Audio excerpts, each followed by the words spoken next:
सीरत रसूल सल्लल्लाहु अलैहि वसल्लम।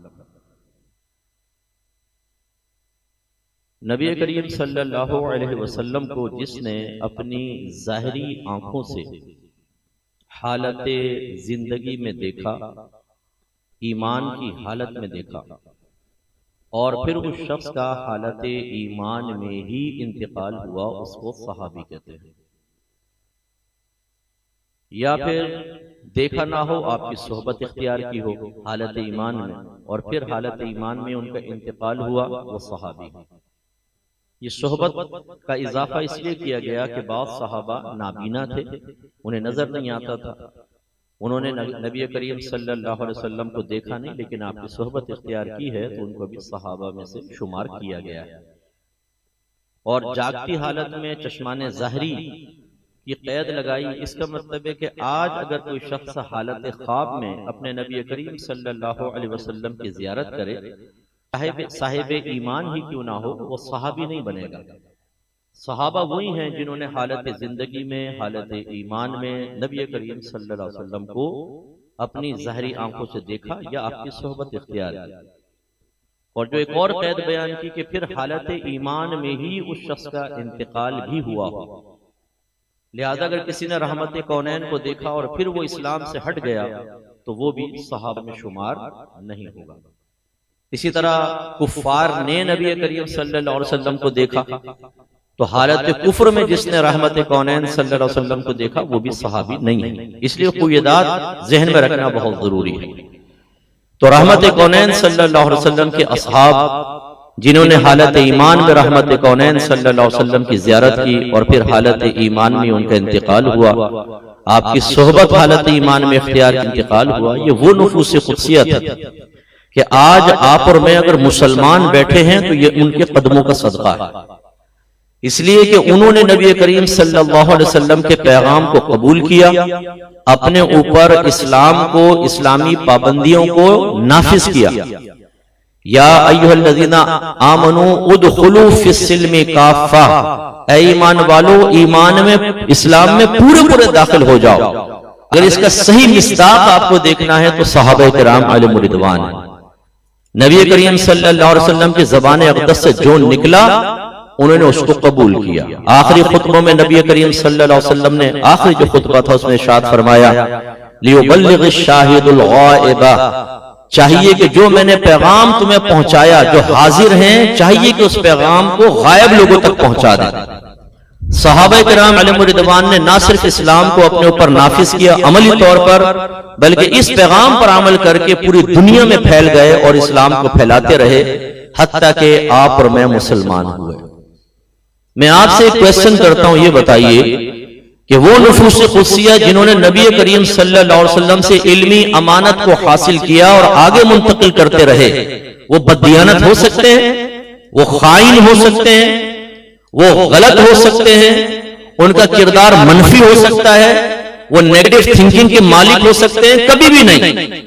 अगर मादल्ला सुम्मा मादल्ला कोई सहाबा किराम पर इस किस्म की तान करे तो उससे क्वेश्चन होगा कि ये बताइए कि जो आज दीन आपके पास पहुंचा है, कैसे आप गारंटी दे सकते हैं कि ये वही दीन है जो नबी करीम सल्लल्लाहु अलैहि वसल्लम लेकर आए? क्योंकि जो बीच में ऐसे खाइन लोग अगर खुदा ना खास्ता आ जाएं तो फिर दीन का तो अल्लाह ही हाफिज है ना, फिर वो पैगाम हम तक तो नहीं पहुंच सकता था। उसमें तो खाइन लोगों ने माज़अल्लाह अपनी तरफ से हजार हाथ तब्दीलियां कर ली होंगी, लेकिन ऐसा नहीं हुआ। अगर कुरान आप तक पहुंचा है तो उन सहाबा के सदक़े में पहुंचा है। वरना रहमत कौनैन सल्लल्लाहु अलैहि वसल्लम ने कुरान अजीम को किताबी हालत में अपनी जिंदगी में जमा करने का हुक्म इरशाद नहीं फरमाया था। ये दौरे सिद्दीक़ अकबर रज़ी अल्लाह ताला अन्हु के अंदर ऐसा हुआ। मुसैलमा कज़्ज़ाब से जब जिहाद हुआ, जिसने झूठा नबुवत का दावा किया, तो उसमें बहुत सारे हुफ़ाज़ सहाबा शहीद हुए।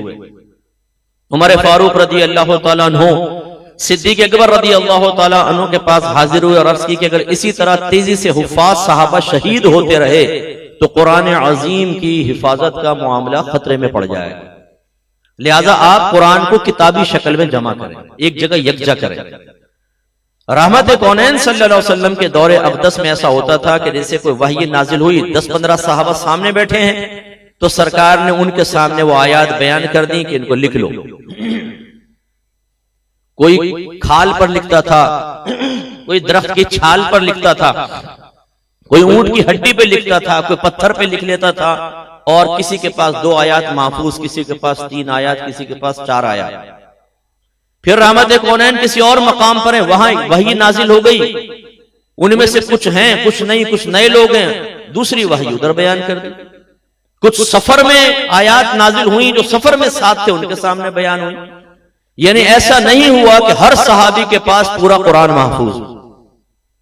हाँ, ये अलग बात थी कि एक दूसरे से ले लेके हिफ्ज कर लिया था, वरना कि जो लिखी हुई शक्ल में मुतफर्रक जगह पर था। लिहाजा फिर हजरत सिद्दीक अकबर रज़ी अल्लाह ताला अन्हु भी इस बात के कायल हुए कि हमें जमा करना चाहिए। पहले इनकार किया, फिर राजी हो गए और सबसे कहा कि कुरान लेकर आए, जिसके पास जो कुरान है लेकर आए।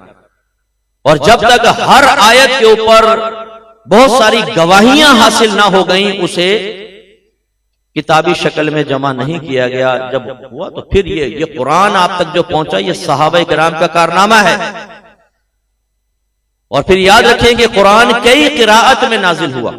7 किराअतें तो मारूफ हैं जो आज भी पढ़ी जाती हैं, और एक रिवायत के मुताबिक 14 किराअतों में कुरान नाजिल हुआ। तो 14 किराअतों में नाजिल होने का मतलब क्या है कि कुरान के लहजे मुख्तलिफ हैं।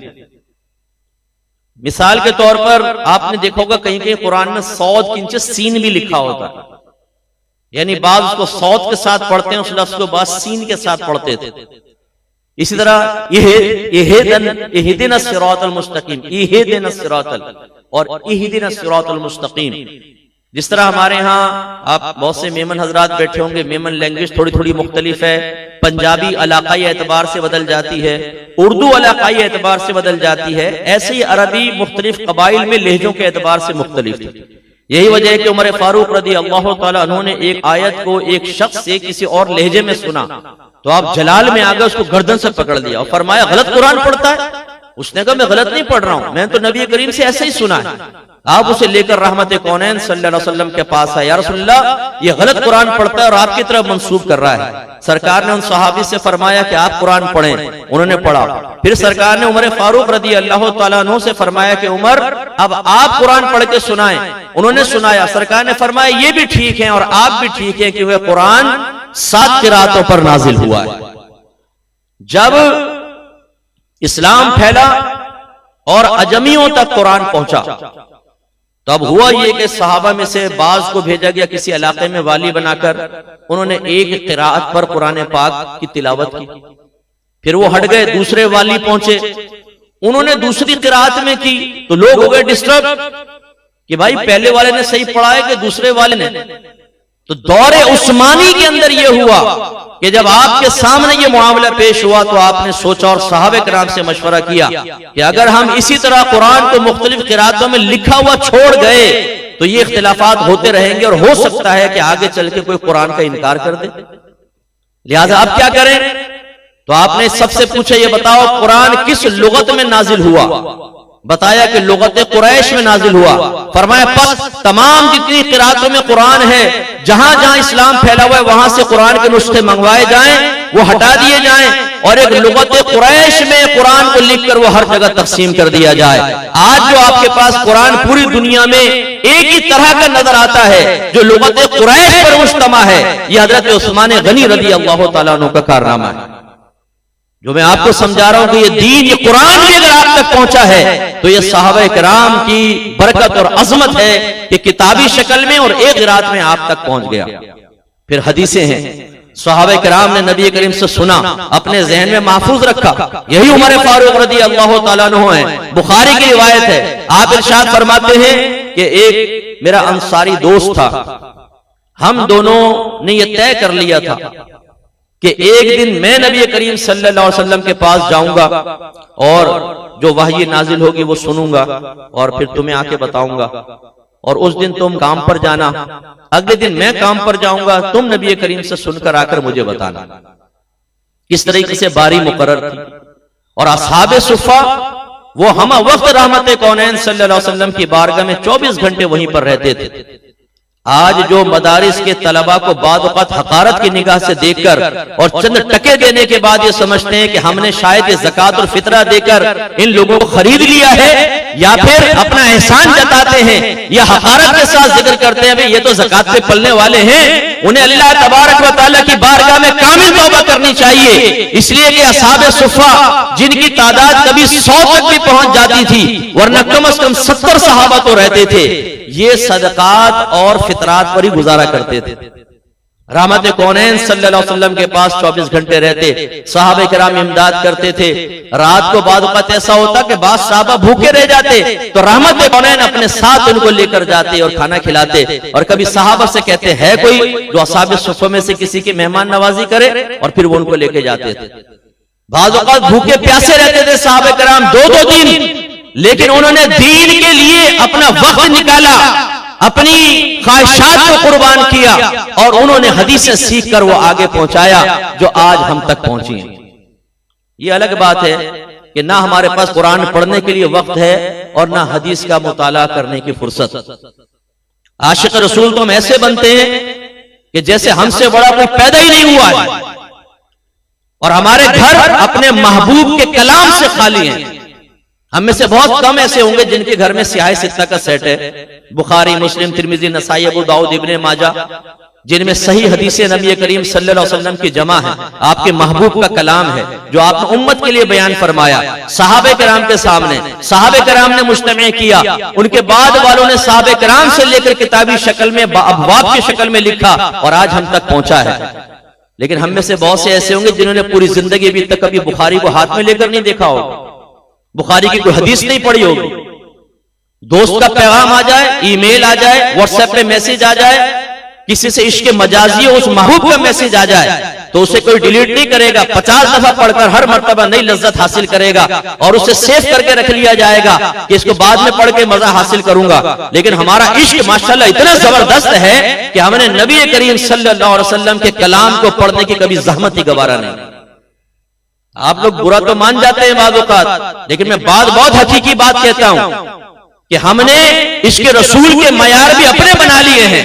अगर कुछ इल्हान नात खान नात पड़ेगा, हम लोग उसको सुनने के लिए तैयार हैं, लेकिन अगर कोई आलिम दीन आपके महबूब की हदीस से बयान करेगा, उस दरसे कुरान के अंदर दरसे हदीस में बैठने के लिए मुसलमान तैयार नहीं है। रखकर देखें अपनी मस्जिद के अंदर एक बड़े नात खान की नात खानी की महफिल रखें, और फिर एक दरसे हदीस का प्रोग्राम रखें। आप ये देखेंगे नात खानी की महफिल में पूरी मस्जिद भरी होगी, और आपके महबूब का कलाम सुनने के लिए, जिसमें हराम और हलाल के मसाइल हैं, जिसमें तज़किया नफ्स की बातें हैं, उसे सुनने के लिए 5 से 10 आदमी बैठे होंगे इमाम साहब के सामने।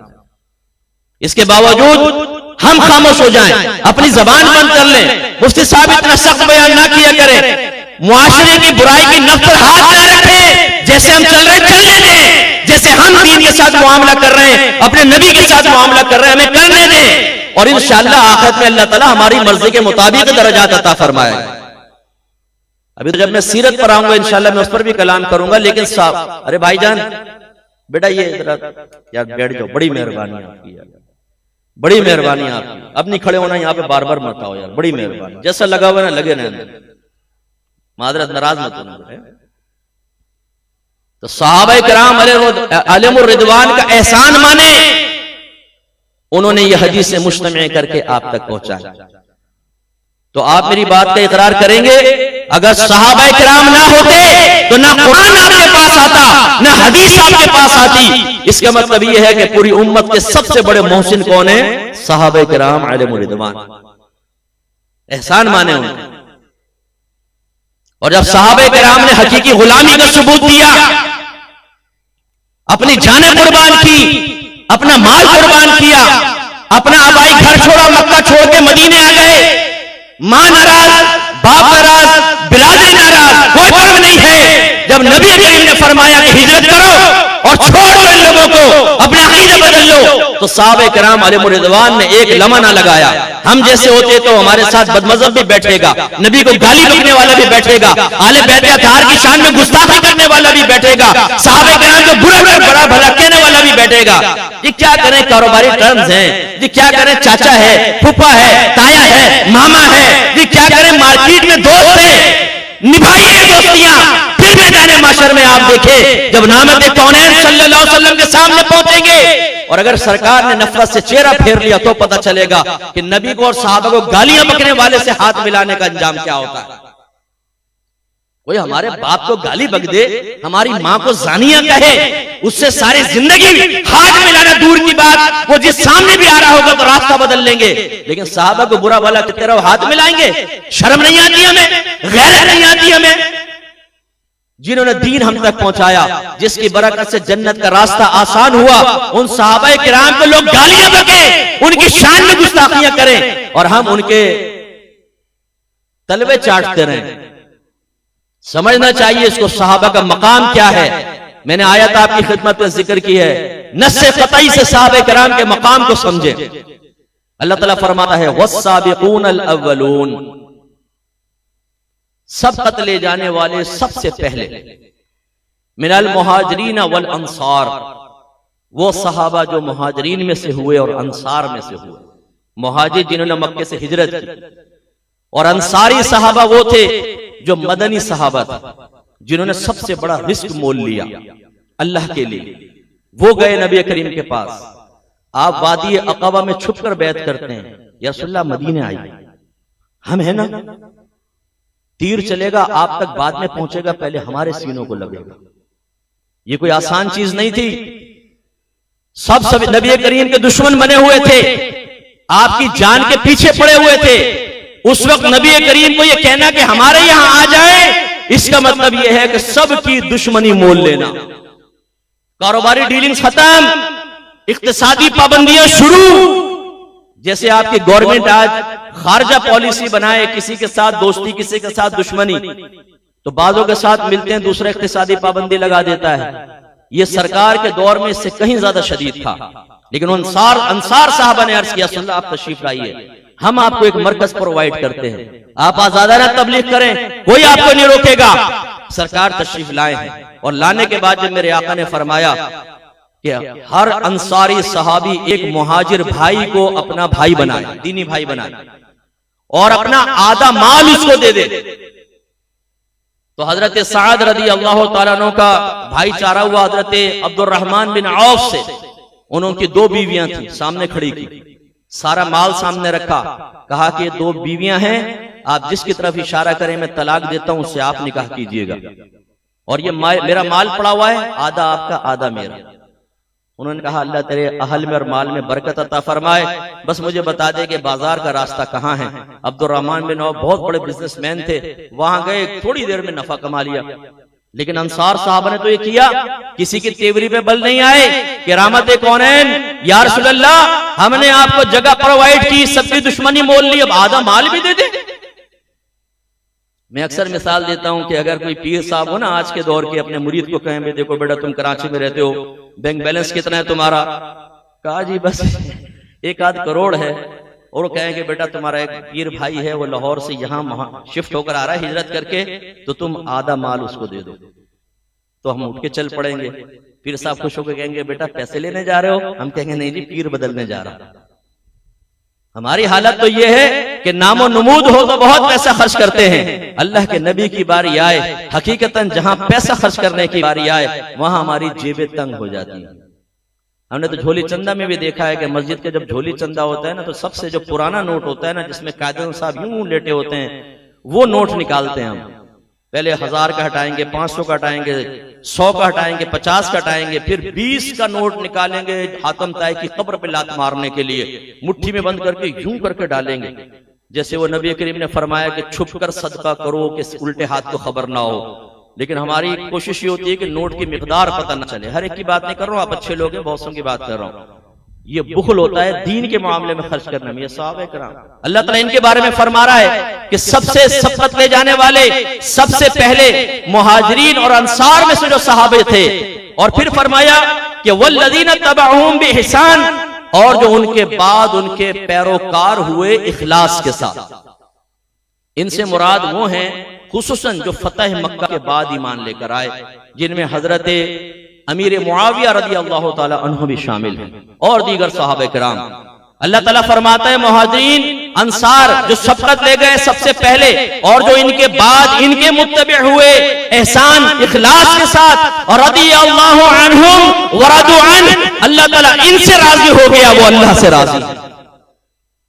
वअद्द लहुम जन्नातिन तजरी तहता अल-अनहारु खालिदीन फीहा अबदा, अल्लाह ताला ने इनके लिए जन्नतें बागात तैयार कर रखे हैं जिनके नीचे से नहरें जारी हैं, ये उसमें हमेशा हमेशा रहेंगे। हर सहाबी जो जिसकी सहाबियत साबित है, याद रखें वो कतई जन्नती है, वो कतई जन्नती है, आयत कह रही है।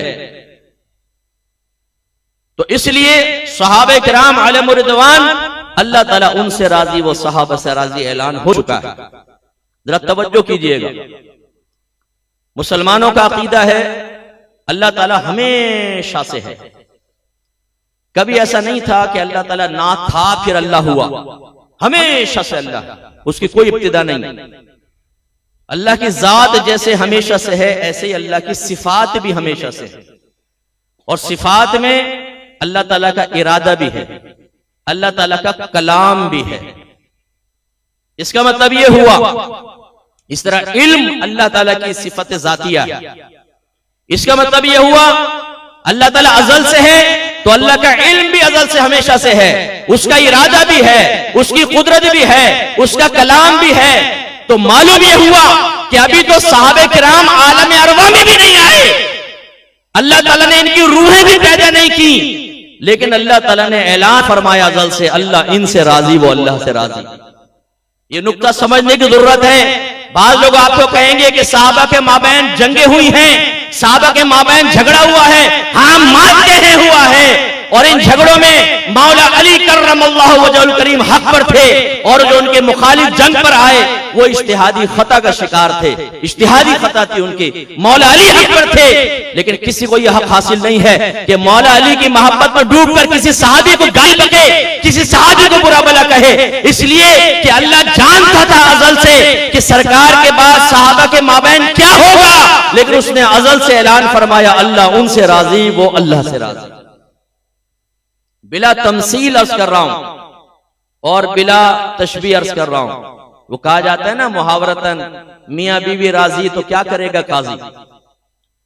तो मतलब कहने का ये है, और इस तरह बेगानी शादी में अब्दुल्ला दीवाना, अल्लाह ताला अजल से सहाबा किराम से राजी हो, हालांकि वो जानता है कि इनके माबैन जंगे भी होंगी, इनके माबैन कुछ तनाजुआत भी होंगे, इनके माबैन कुछ मुआमलात भी होंगे, फिर भी वो अजल से ऐलान फरमा दे कि मैं इनसे राजी, वो मुझसे राजी। और यहाँ बेगानी शादी में अब्दुल्ला दीवाना कूद कर, भाई देखो उसने ऐसा किया, उसने ऐसा किया, गालियां बक रहे। याद रखें सहाबा किराम अलैहिम रिदवान को गालियां बकना हराम है। मैं आपको दो हदीसें सुनाऊं, इसके ऊपर जरा गौर से सुनिएगा। पहली मुस्लिम की हदीस है और हदीस नंबर है 2540। पहले एक उसूल याद रखिएगा कि अगर मेरे नबी करीम सल्लल्लाहु अलैहि वसल्लम किसी काम से मना फरमा दें तो उस काम से बचना हमारे लिए वाजिब होता है, उसका खिलाफ करना यह गुनाहे सगीरा है, और अगर आदत बना ले तो गुनाहे कबीरा है। हाँ, अगर कोई चीज ऐसी है कि कुरान से साबित है और मेरे आका उसी चीज को मना फरमा रहे हो, जैसे नमाज की फर्जियत कुरान से साबित है और सरकार फरमाए नमाज कज़ा ना करो, अब अगर हम कज़ा करेंगे तो ये हराम और गुनाह कबीरा होगा, क्योंकि इसका ताल्लुक कुरान से बन गया। लेकिन अगर कोई बात हदीस में हो, कुरान के अंदर वाज़ेह तौर पे मौजूद नहीं है, तो उसका खिलाफ जाना, अगर हदीसें मुतवातिर ना और वो बहुत ही कम होती हैं, तो बहरहाल गुनाह सगीरा होता है, और इसरार कर लें तो गुनाह कबीरा होता है। एक नुक्ते की बात और अर्ज कर देता हूं। एक वो हदीस थी जो सहाबा किराम सरकार की ज़बान अक़दस से सामने सुन रहे थे। याद रखें उस हदीस की शरई हैसियत थी बिल्कुल कुरान की आयत की तरह, कि उस जमाने में अगर कोई सहाबी कहता कि मैं नबी की बात नहीं मानता हूं तो इस्लाम से खारिज हो जाता। लेकिन हमारे लिए नरमी इसलिए है कि हदीसें बहुत बाद में जमा हुई, और ये हदीस नबी करीम से मुत्तसिल है कि नहीं, इस इत्तिसाल के अंदर थोड़ा सा शक पैदा हुआ। लेकिन ऐसा शक नहीं कि हदीसें मशकूक हो जाएं, लेकिन बहरहाल जैसे कुरान का सबूत अल्लाह ताला से है, ऐसा हदीस का सबूत नबी करीम से इतना ऑथेंटिक नहीं है, इतना कतई नहीं है, इसलिए थोड़ा अहकाम में फर्क पैदा होता है। तो आज के दौर में अगर कोई हदीस का इनकार करेगा, अगर हर हदीस का इनकार ना करे, मसलन कहे कि मैं बाकी हदीसें मानता हूं, एक का इनकार करे और जमहूर उसके खिलाफ हो, तो ज्यादा से ज्यादा गुमराह कह सकते हैं। अगर वो अमल ना करे तो गुमराही है। हाँ, अगर कोई ये कहे कि मैं हदीस मानता ही नहीं हूं, कोई हदीस नहीं मानता हूं, तो ये कुरान की बहुत सी आयात का इनकार होगा, वो दायरे इस्लाम से खारिज हो जाएगा। अब हदीस समाअत फरमाएं। हजरत अबू हुरैरा रज़ी अल्लाह ताला अन्हु इसके रावी हैं। रहमत कौनैन सल्लल्लाहु अलैहि वसल्लम फरमाते हैं, 2 मरतबा फरमाया, ला तसुब्बु अस्हाबी, ला तसुब्बु अस्हाबी, मेरे किसी सहाबी को गाली मत बको, मेरे सहाबा को गाली मत बको। फवल्लज़ी नफ्सी बियदिही, उस जात की कसम जिसके कब्ज़े कुदरत में मेरी जान है, लौ अन्ना अहदकुम अनफक़ा मिस्ला उहुदिन ज़हबन, अगर तुम में से कोई एक उहुद के पहाड़ के बराबर भी सोना खर्च कर दे, मा अदरका मुद्दा अहदिहिम वला नसीफाहु, तो मेरे सहाबी के 1 किलो या आधा किलो कुछ गल्ला खर्च करने के बराबर भी नहीं हो सकता। उहुद पहाड़ तकरीबन 4 मील के फासले पे फैला हुआ है, तकरीबन 4 मील, और सोने का बन जाए और आप खर्च करें, तो सरकार फरमाते हैं मेरे सहाबी अगर 1 किलो गल्ला खर्च करे, बल्कि नसीफाहु फरमाया, बल्कि उससे भी आधा अगर खर्च करे, तो तुम उस तक भी नहीं पहुंच सकते। ये सहाबा का मकाम है। और सरकार ने फरमाया मेरे असहाब को गाली मत बको। अब अगर मैं आपसे पूछूं गाली की तारीफ पता है आप किसे कहते हैं? गाली, आप कहेंगे जी वो जो मदर सिस्टर एक कर देते हैं वाली। मैं आपको समझाता हूं कि गाली की तारीफ क्या है। गाली का मतलब ऐसा कलिमा किसी को सामने कहना जो उसकी शान के खिलाफ, ये गाली। लिहाजा माज़अल्लाह को अगर ये कहे कि हमारे नबी का कुर्ता मैला है, उलमा फरमाते हैं ये भी गाली है, वो शख्स दायरा इस्लाम से खारिज हो जाएगा। ये अगर हकारत के साथ कहे ये भी गाली है नबी करीम के लिए, तो इसका मतलब ये हुआ कि सहाबा को सरकार ने फरमाया ने गाली मत बको। इसका मतलब ये नहीं है कि माँ बहन की गालियां बकना, बल्कि ऐसा कोई भी कलीमा कहना जो सहाबा किराम की शान के खिलाफ हो, आपके नबी ने उससे भी मना फरमाया। नबी मना फरमा रहे हैं। मैं आप सबसे पूछता हूं जो यहां सुन्नी हजरात बैठे हैं, बताओ मेरे नबी करीम को इल्म गैब हासिल था कि नहीं था? जोर से बोले। अल्लाह की अता से इल्म गैब हासिल था कि नहीं था? था। इसका मैं सबूत आपको देता हूं। इसी के तनाजुर में एक दफा इमाम हसन रज़ी अल्लाह ताला अन्हु मिंबर पे सरकार के साथ बैठे हैं।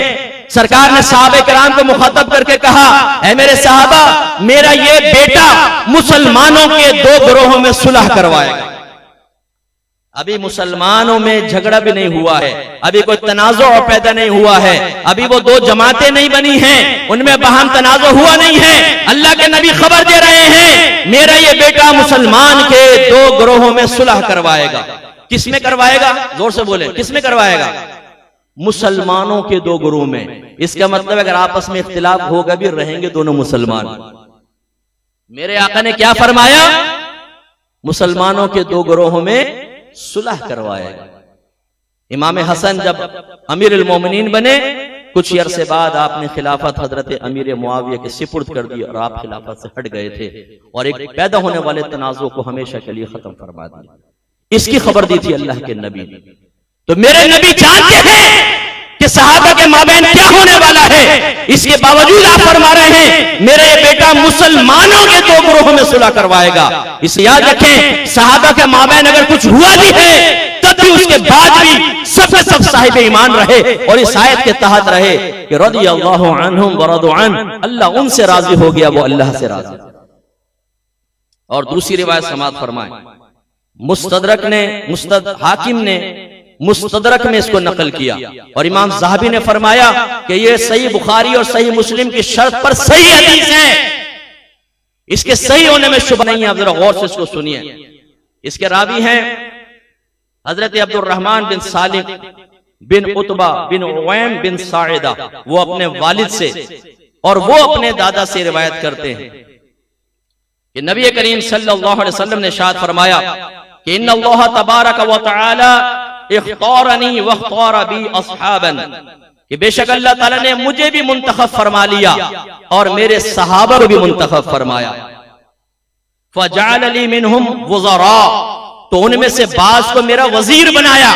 सिद्दीक अकबर, उमर फारूक, ये सरकार के वुज़रा थे।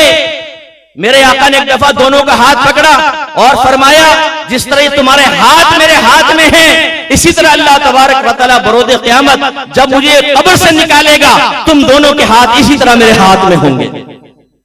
आपके नबी खबर दे रहे हैं, सिद्दीक अकबर को खाइन कहने वाला, उमर फारूक रज़ी अल्लाह तआला अन्हु पे तान करने वाला, जरा गौर से सुने।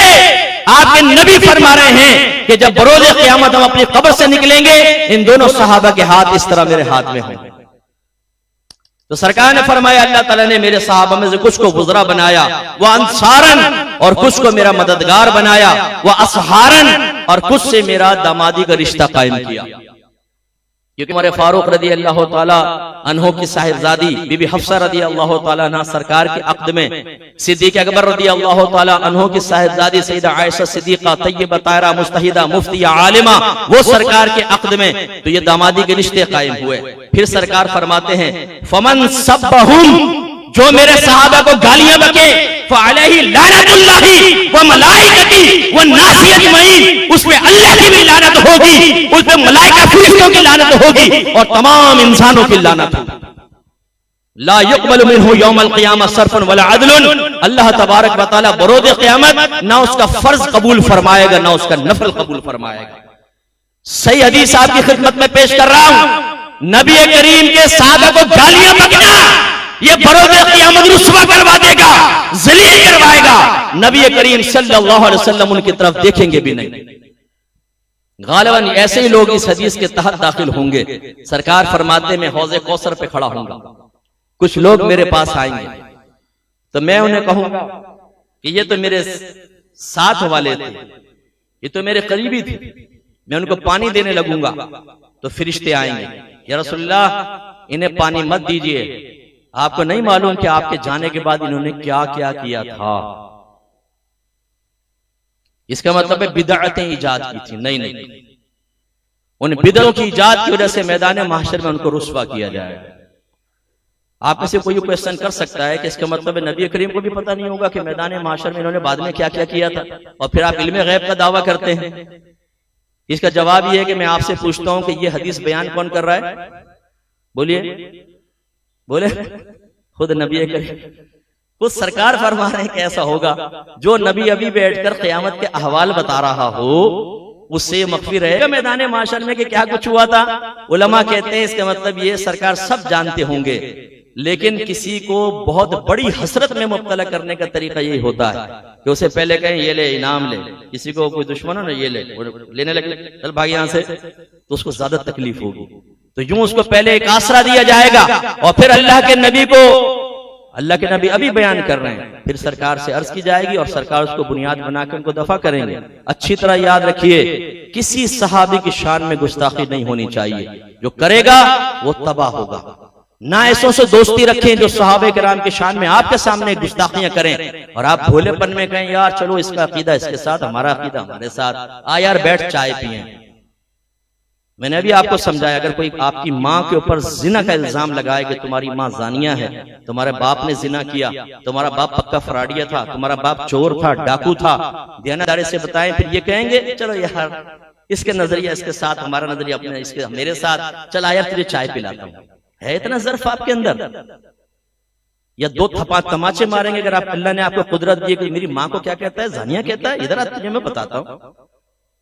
माँ बाप के लिए तो इतना जज्बा, और नबी करीम के असहाब जो कतई जन्नती, अल्लाह ताला उनसे रिजा का ऐलान फरमाए, उनके लिए इतना नरम रवैया। यार उसका अकीदा उसके साथ, मेरा अकीदा मेरे साथ। मैं आपको अखलाक रसूल बता देता हूं, आप ये मत सोचिएगा कि मुफ्ती साहब फिरका परस्ती की बात कर रहे हैं। अखलाक दो तरह के हैं, एक मुसलमान के साथ अखलाक, एक मुसलमान बेअमल के साथ अखलाक, और तीसरा एक और ले लें, बदमज़हब और काफिर के साथ अखलाक।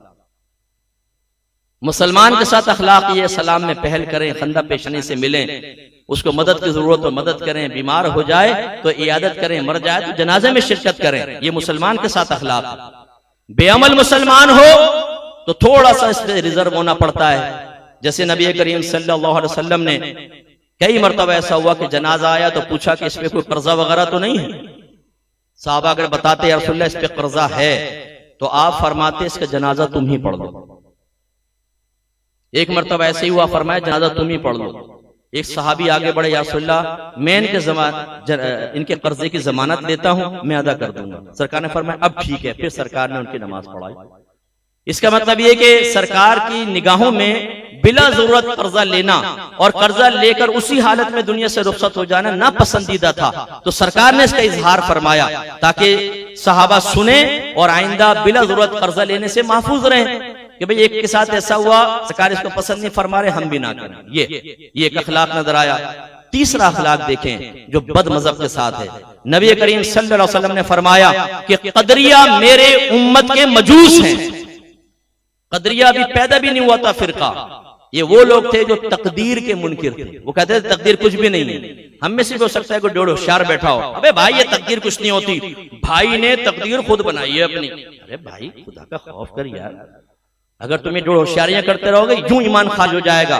क्योंकि तकदीर पर ईमान लाना ये लाजिम है। जो तकदीर का इनकार करे वो मुर्तद हो जाएगा। याद रखें नबी करीम ने ये बयान फरमाया कि कदरिया मेरी उम्मत के मजूस हैं।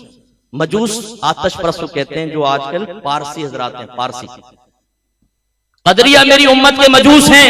अगर ये सामने आ जाएं तो खंदा पेशानी से बात ना करो, इनसे सलाम में पहल ना करो। अगर ये बीमार हो जाएं इनकी इयादत ना करो, अगर मर जाएं तो इनके जनाजे में शिरकत ना करो। कौन कह रहा है ये? आपके नबी फरमा रहे हैं।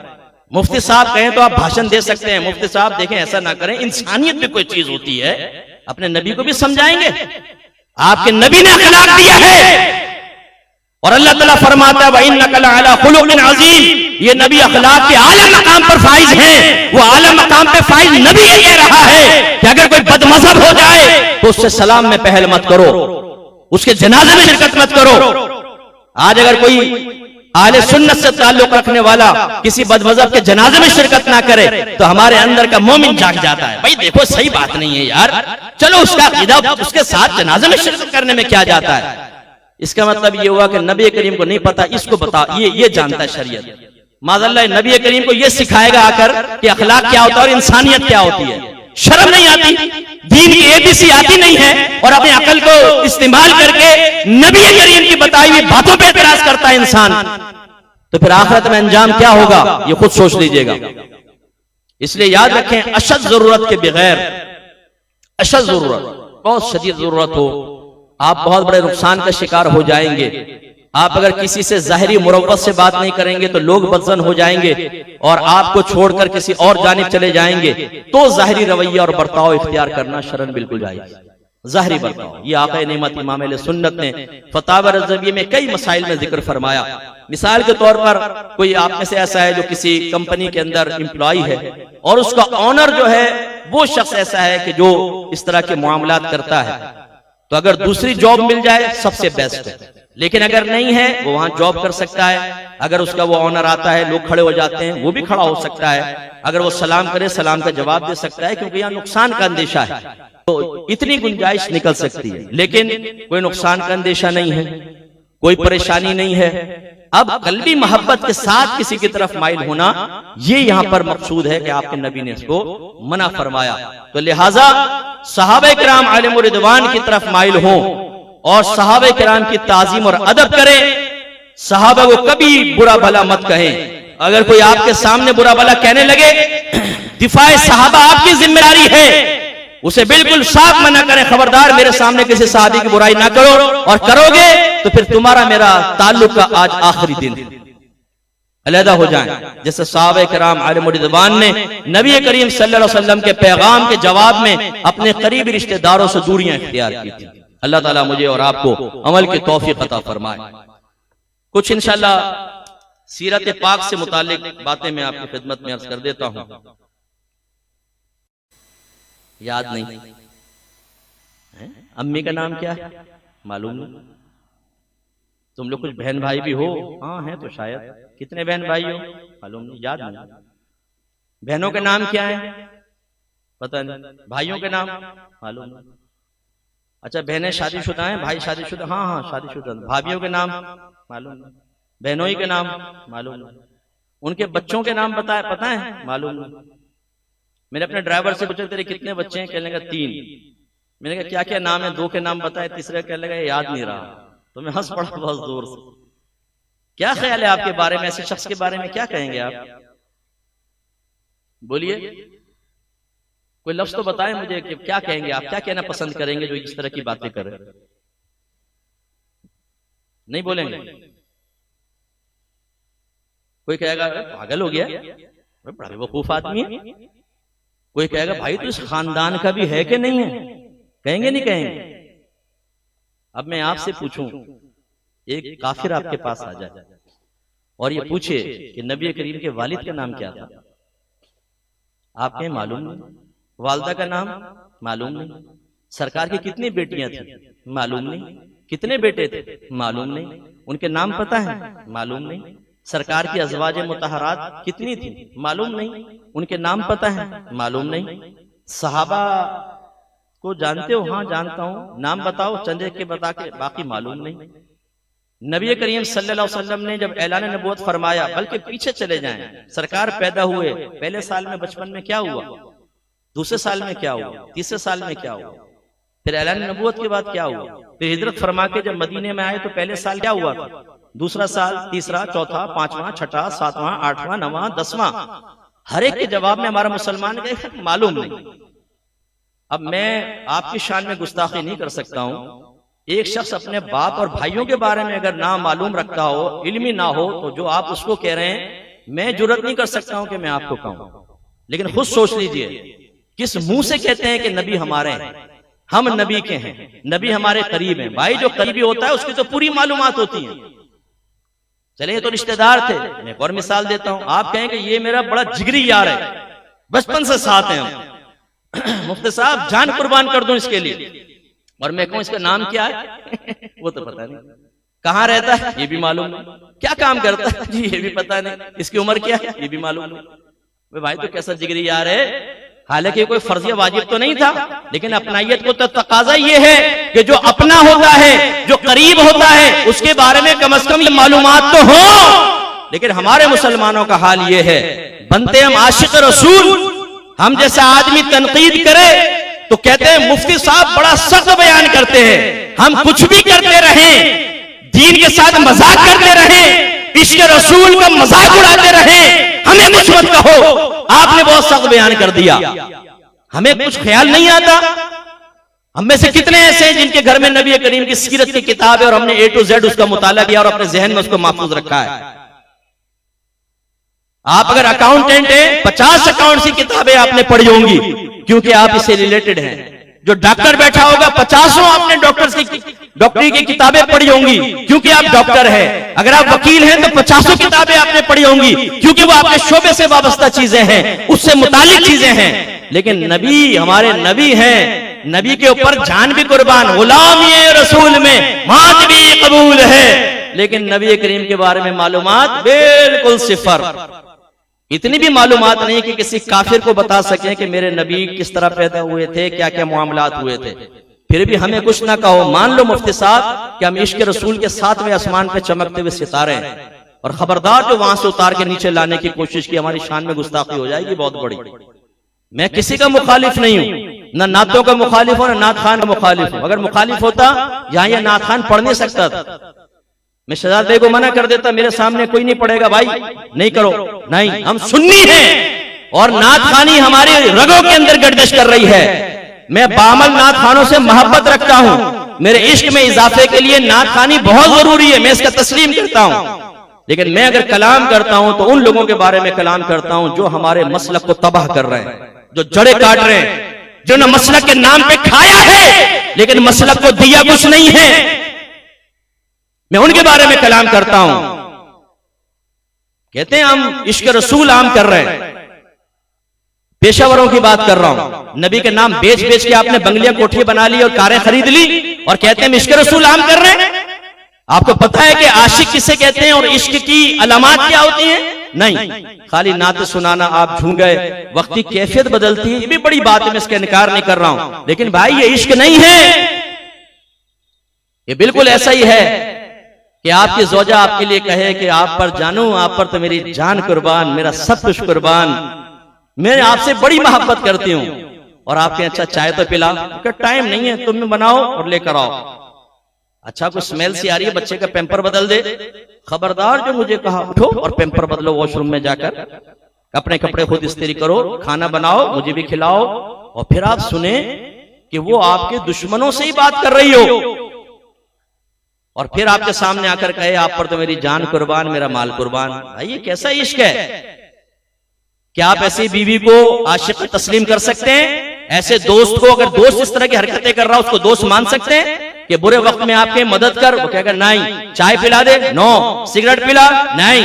अच्छा बैठ बातें करते हैं? टाइम नहीं है बाबा, लेकिन एक बात कहूं, आप कहे तुझ पर मेरी जान कुर्बान, मेरा माल कुर्बान, तो आप कहेंगे भाई ये दोस्ती अपने पास ही पकड़ फराड़िए, क्या बातें कर रहा है।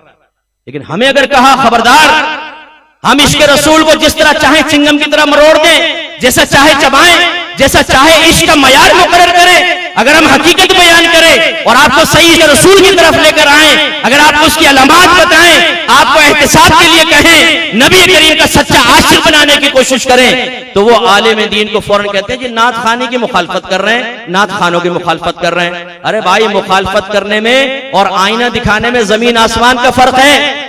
मेरे आका जब मक्के में ऐलान नबूवत फरमाया, आपने स्ट्रेट फॉरवर्ड कहा तुम्हारा अकीदा गलत है, बुतों की इबादत छोड़ो, एक खुदा की इबादत करो, आखिरत का अकीदा अपनाओ। सरकार ने तो मस्के नहीं लगाए। जब ये कंप्रोमाइज करने की कोशिश की, देखें आप हमारे खिलाफ ना बोलें, आप अपने दीन पर रहें, बल्कि बाज ने कहा आप ऐसा करें, हमारे बुतों की इबादत करें, हम आपके खुदा की इबादत करेंगे, कुछ लो कुछ दो। सरकार सल्लल्लाहु अलैहि वसल्लम ने मना फरमाया और आयत नाजिल हुई, लकुम दीनुकुम वलिया दीन, तुम्हारा दीन तुम्हारे लिए है, मेरा दीन मेरे लिए। ऐसा नहीं होगा। जब मेरे आका सल्लल्लाहु अलैहि वसल्लम ने तबलीग दीन फरमाई, काफिर आपके चचा के पास आए और कहा इस मोहम्मद को तबलीग दीन से रोको, अगर ये औरत चाहता है हम खूबसूरत तरीन औरत से इसका निकाह कर देंगे, अगर ये मालो दौलत चाहता है तो ढेर लगा देंगे, अंबार लगा देंगे, इसको तबलीग से रोक दें। चचा ने आकर उनका मौक़िफ़ बयान किया। तारीखी जुमले हैं, मेरे आका सल्लल्लाहु अलैहि वसल्लम ने फरमाया अगर मेरे सीधे हाथ में चांद और उल्टे हाथ में सूरज भी रख दिया जाए, लेकिन जो मैं अल्लाह का पैगाम लेकर आया हूं उस पैगाम से एक कदम पीछे नहीं हटूंगा। मैं ऑफर करता हूं आप सबको, जिसको आप समझते हैं वह अहले इल्म है, उसे आप मेरे सामने ले आए, मैं अपने मौक़िफ़ पर दलाइल पेश करूंगा। एक पॉजिटिव डिबेट करते हैं, कोई तकब्बुर नहीं है, गुरूर नहीं है, पॉजिटिव डिबेट। वो मेरी गलती साबित कर दे, मैं एलानिया आपसे माफी मांगूंगा, और अगर मेरी बात बिल्कुल हक और सच है और इस वक्त मसलक के अहले सुन्नत की तरक्की के लिए मेरा ये कलाम इंतहाई इंपॉर्टेंट है, अगर किसी एक सुन्नी नौजवान को काम का बनाकर अपने मसलक के लिए काम का आदमी बनाकर मसलक के उरूज के लिए मेरा बयान काफी है, तो खुदारा ऐसे लोगों पे तनकीद ना करें। अगर हमें तौफीक ना हो तो कोई काम कर रहा उसे करने दें। हम जो बात कहेंगे, अगर मैं खिलाफ शरा कहूं मेरी गिरफ्त है, अगर मैं गलत बात बोलूं मेरी गिरफ्त है। लेकिन आपने अगर सतही किस्म की, मैं उसकी बात कर रहा हूं जिसके जहन में हो कि अगर आपने कोई सतही किस्म की बातें सुनी है, अपनी सोच के मुताबिक आपने एक इमेज बनाया हुआ है, एक स्टैंडर्ड बनाया हुआ है, और उस स्टैंडर्ड पे आप मुझे परखने की कोशिश करें और मेरी इस्लाह की कोशिश करें, इसमें हो सकता है कि आप ठोकर खा जाए। अल्लाह ताला ने वाज़ेह तौर पे फरमाया, कुल इन कुंतुम तुहिब्बूनल्लाह फत्तबिऊनी युहिब्बुकुमुल्लाह व यग़फिर लकुम ज़ुनूबकुम। गौर से सुनिए, जितने यहां पर इश्क रसूल में डूबे हुए बैठे हैं, खास तौर पे आप सुनिए इस आयत में क्या पैगाम है। मेरे आका सल्लल्लाहु अलैहि वसल्लम काशान अक़दस से बाहर निकले, हिजरत से पहले का वाकया है, शान नुज़ूल इसका यह बयान किया गया। काफिरों को बुतों की इबादत करते हुए पाया, आपने इरशाद फरमाया तुम इन बुतों की इबादत क्यों करते हो? कहने लगे इसलिए ताकि इनकी इबादत से खुश होकर अल्लाह हमें अपना महबूब बना ले। मकसूद अच्छा था ना, अल्लाह हमें अपना महबूब बना ले, कितना प्यारा मकसद। लेकिन उसके लिए तरीका अपनी अक्ल के मुताबिक इख्तियार किया कि बुतों की इबादत कर लेते हैं, अल्लाह राजी हो जाएगा। अल्लाह ताला ने यह नहीं फरमाया हबीब इनका मकसूद बदल दो, नहीं, फरमाया मकसूद ठीक है, अंदाज बदल दो। लिहाजा फरमाया कुल इन कुंतुम तुहिब्बूनल्लाह, अगर तुम अल्लाह तबारक व तआला से मोहब्बत का दावा करते हो तो हबीब इनसे फरमाइए फत्तबिऊनी, तुम मेरा हुक्म मानो अभी तो तुम चाहते हो कि तुम अल्लाह से मोहब्बत करो, युहिब्बुकुमुल्लाह, फिर अल्लाह तुम्हें अपना महबूब बना लेगा, व यग़फिर लकुम दुनूबकुम, और तुम्हारे तमाम गुनाहों की बख्शिश फरमा देगा। ये मैंने आयत बनाई है, मैंने बनाई है, अल्लाह ने बनाई, आप अल्लाह ने बयान फरमाई, आपके नबी ने पैगाम आगे पहुंचाया। खुद साख्ता स्टैंडर्ड कायम मत करो। अगर अल्लाह से रसूल से मोहब्बत का दावा करते हो, अल्लाह के नबी ने फरमाया फतवा भी उन्हीं, तो फिर मेरा हुक्म मानो। ये नहीं है कि तुम नमाज कज़ा करो, तुम अपनी हयात नबी करीम की तरह ना बनाओ, गैर मुस्लिमीन की तरह बनाओ, बात में माँ बहन की गालियां दो, दूसरे की बहन और बेटियों की बातें करो, सेक्स चैट करो, पोर्न वेबसाइट पे विजिट करो, फेसबुक पर दोस्तियां करो, बिजनेस के नाम पे बाहर जाओ तो वहां जाके जिना करो, आवारागर्द किस्म के लोगों से दोस्तियां कायम करो, और फिर एक नात खानी का इनेकाद करा के नात खानी में बैठकर कहो कि हमें आशिक रसूल।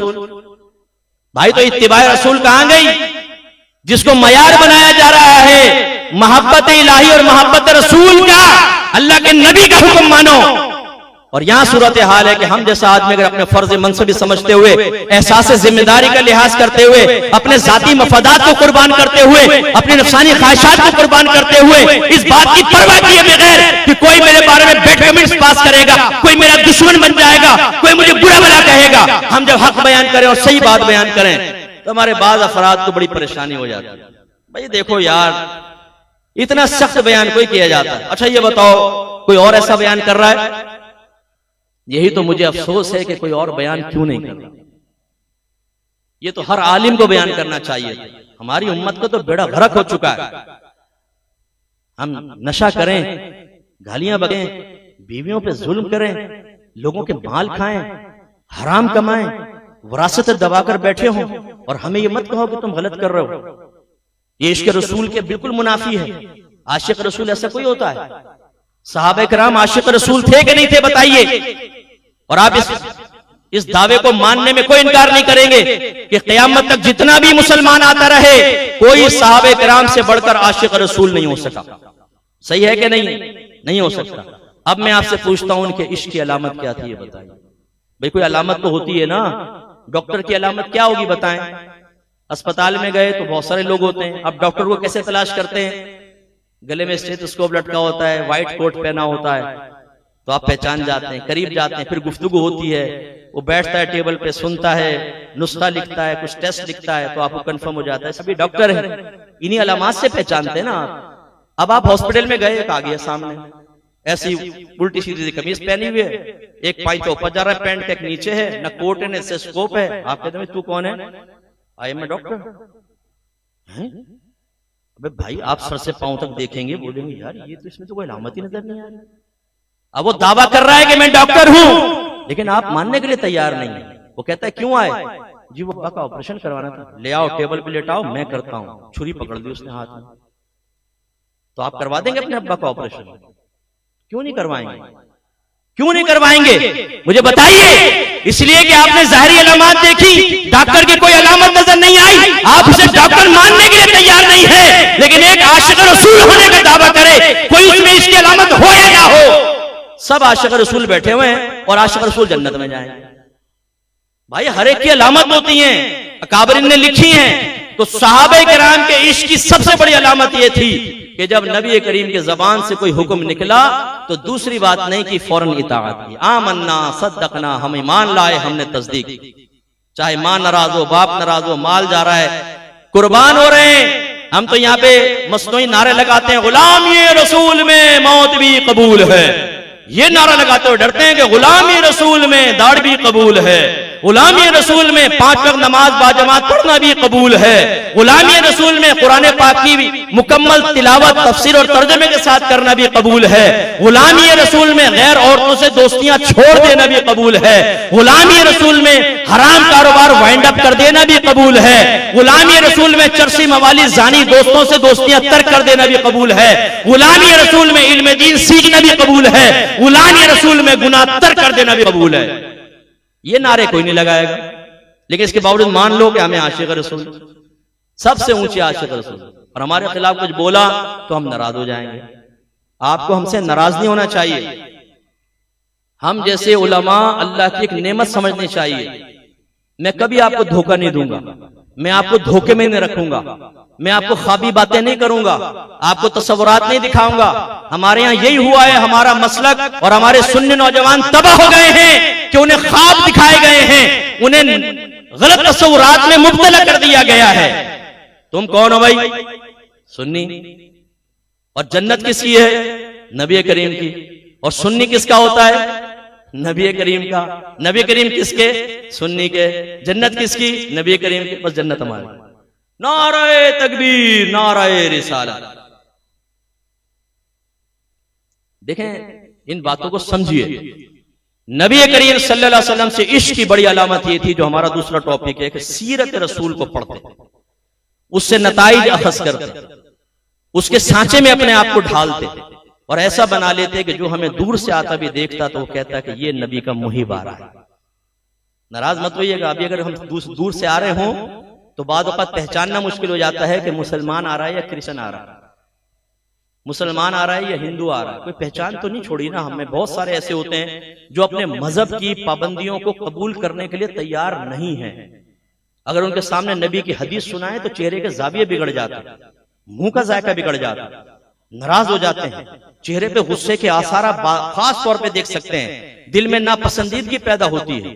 ये भी पॉसिबल है कि आखिर में शहजाद भाई से कहें, यार तूने इसीलिए बुलाया था इतनी डांट खिलवाने के लिए? हो सकता है ये भी कहें। समझने के लिए तैयार नहीं है हम लोग, तनकीद करने के लिए, सही बात को अवॉइड करने के लिए, सर के ऊपर से गुजारने के लिए, मजहब के सतही किस्म की चीजें चुनकर अपनी मर्जी के मुताबिक इख्तियार करके जन्नत में अपने तस्वुरात के एतबार से आला मकाम मुख्तस कर लेने के लिए हम तैयार हैं। अगर कोई हमें सही बात बताए तो हम नाराज हो जाते हैं। तो लिहाजा मैं चंद सीरत रसूल सल्लल्लाहु अलैहि वसल्लम से मुतालिक पहलू आपकी खिदमत में जिक्र करता हूं। मुझे शहजाद भाई ने 1.5 घंटे बयान का कहा था, मैं 11 बजे शुरू हुआ हूं, 12 बज गए, तो मैं कोशिश करता हूं उससे पहले ही खत्म करूं, लेकिन इंशाल्लाह जो टाइम दिया था उस पर खत्म करूंगा।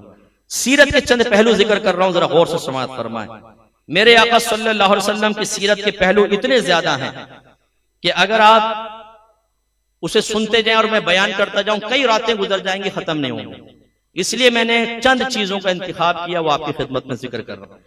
सबसे पहले तिरमिज़ी की रिवायत है, हदीस नंबर है 3895, सैयदा आयशा सिद्दीक़ा रज़ियल्लाहु ताला अन्हा इसके रावियां हैं। वो कहती हैं कि नबी करीम सल्लल्लाहु अलैहि वसल्लम ने फरमाया, खैरुकुम खैरुकुम लि अहलिही व अना खैरुकुम लि अहली। तुम में से सबसे बेहतरीन वो है जो अपने घर वालों से सबसे अच्छा है, और मैं अपने घर वालों के मामले में तुम सबसे बेहतर हूं। तो सरकार की सीरत का एक पहलू यह है कि मेरे आका अपनी अज़वाज के साथ, जिनकी तादाद जो मोहतात बयान की गई हैं वो 9 या 11, 14 भी लिखी हैं बाज ने, लेकिन 9 या 11 की रिवायात ज्यादा मुस्तनद हैं कि सरकार की इतनी अज़वाज थी। लेकिन मेरे आका सल्लल्लाहु अलैहि वसल्लम तमाम अज़वाज के साथ एक बड़ा प्यारा यकसा रवैया रखते थे, प्यार और मोहब्बत और अदल इंसाफ कायम रखते थे। उन्हें मारते नहीं थे। बाहर का गुस्सा अगर कोई है, जलाल है, तो ऐसा नहीं कि घर में आके उसको जिक्र कर दिया। ऐसा भी नहीं होता था कि उनको बगैर इल्म के रखा, उन्हें बाकायदा इल्म सिखाया। अगर नादानिस्ता तौर पे घर वालों से कोई खता हुई है तो सरकार जलाल में तशरीफ ले आए हैं। सैयदा आयशा सिद्दीक़ा रज़ियल्लाहु ताला अन्हा कहती हैं कि मैंने एक पर्दा तस्वीरों वाला घर पे लगा लिया। रहमत कौनैन सल्लल्लाहु अलैहि वसल्लम आए तो जैसे उस पे नजर पड़ी, कहती हैं सरकार इतने जलाल में तशरीफ लाए कि चेहरा अनवर सुर्ख हो गया। तो मैं डर गई और मैंने अर्ज़ की, या रसूलल्लाह, मैं अल्लाह की बारगाह में तौबा करती हूँ, मुझसे कौन सी ऐसी खता हुई? सरकार ने फरमाया, आयशा आपको नहीं मालूम कि इन तस्वीर वालों को बरोज़े क़यामत अजाब दिया जाएगा। तो कहती है मैंने फौरन तस्वीर उतारी, वो पर्दा उतारा और एक गद्दी थी उसके ऊपर उस पर्दे को चढ़ा दिया, जिससे मेरे आका सल्लल्लाहु अलैहि वसल्लम टेक लगाया करते थे। यानी ताजीमन तस्वीर को सरकार ने देखा तो बड़ा नाराजगी का इजहार फरमाया। एक तो इसमें यही सीरत के पहलू देखने, हमारे घरों में दादा जान की फोटो लगी हुई है, अब्बा जान की लगी हुई है, शादी की फोटोएं लगाई हुई हैं, मियां बीवी एक दूसरे को देख के मुस्कुरा रहे हैं, पुरानी खुशगवार यादें। और अब अगर वो देखो तो घर में वो एक सुल्तान राय मुस्तफा कुरैशी बना हुआ है, रोजाना झगड़े चल रहे हैं साहब। वो फोटो ऐसी लगाई हुई है जैसे बड़े प्यार मोहब्बत। भाई ये फोटो लगाना हराम है, याद रखें, मकरूह तहरीमी है, हराम के नजदीक है। आपके नबी ने फरमाया जिस घर में कुत्ता, तस्वीर, और हालत जनाबत में कोई शख्स हो, उस घर में अल्लाह की रहमत के फरिश्ते नहीं आते। इसलिए ऑपरेशन क्लीन अप करें, निकाल दें अपने घर से सबकी फोटोएं, अब्बा जान दादा जान की निकालकर एल्बम में रख ले, ताजीमन ना लगाएं, ठीक है ना। तो ये तस्वीर हटानी होगी। लेकिन मेरे आका ने अपने घर वालों की इस्लाह फरमाई और उस पर नाराज हुए, और उसके बाद क्या फरमा रहे, मैं अपने घर वालों के मामले में सबसे बेहतरीन। तो ये एक सीरत का बड़ा प्यारा पहलू है। और हमें क्या फरमाया कि तुम में से सबसे बेहतर वो है जो अपने घर वालों के मामले में बेहतर हो। तो अब इसी की रोशनी में बेहतरी का क्या पहलू है वो मैं अर्ज करता हूं, और उसी की रोशनी में हमें अपना एहतिसाब करना चाहिए। नंबर 1, नबी करीम प्यार और मोहब्बत से अपने अज़वाज से मिलते थे, हर एक से यकसा मोहब्बत फरमाते थे, उनको तहाइफ देते थे। क्या हमारे घर में भी ऐसा है? हमें गौर करना चाहिए। अपने घर वालों के साथ हम नरम रवैये से बात करते हैं। वो किसी की बहन है, किसी की बेटी है, आपके बच्चों की माँ है, क्या हमने उसको इंसान भी समझा है? बाद वक़्त हम देखते हैं कि शौहर अमीर होता है और लड़की किसी मिडिल क्लास से और लोअर क्लास से ले आती है वालदा, तो फिर शौहर का रवैया इंतहाई ही तक आमेज हो जाता है।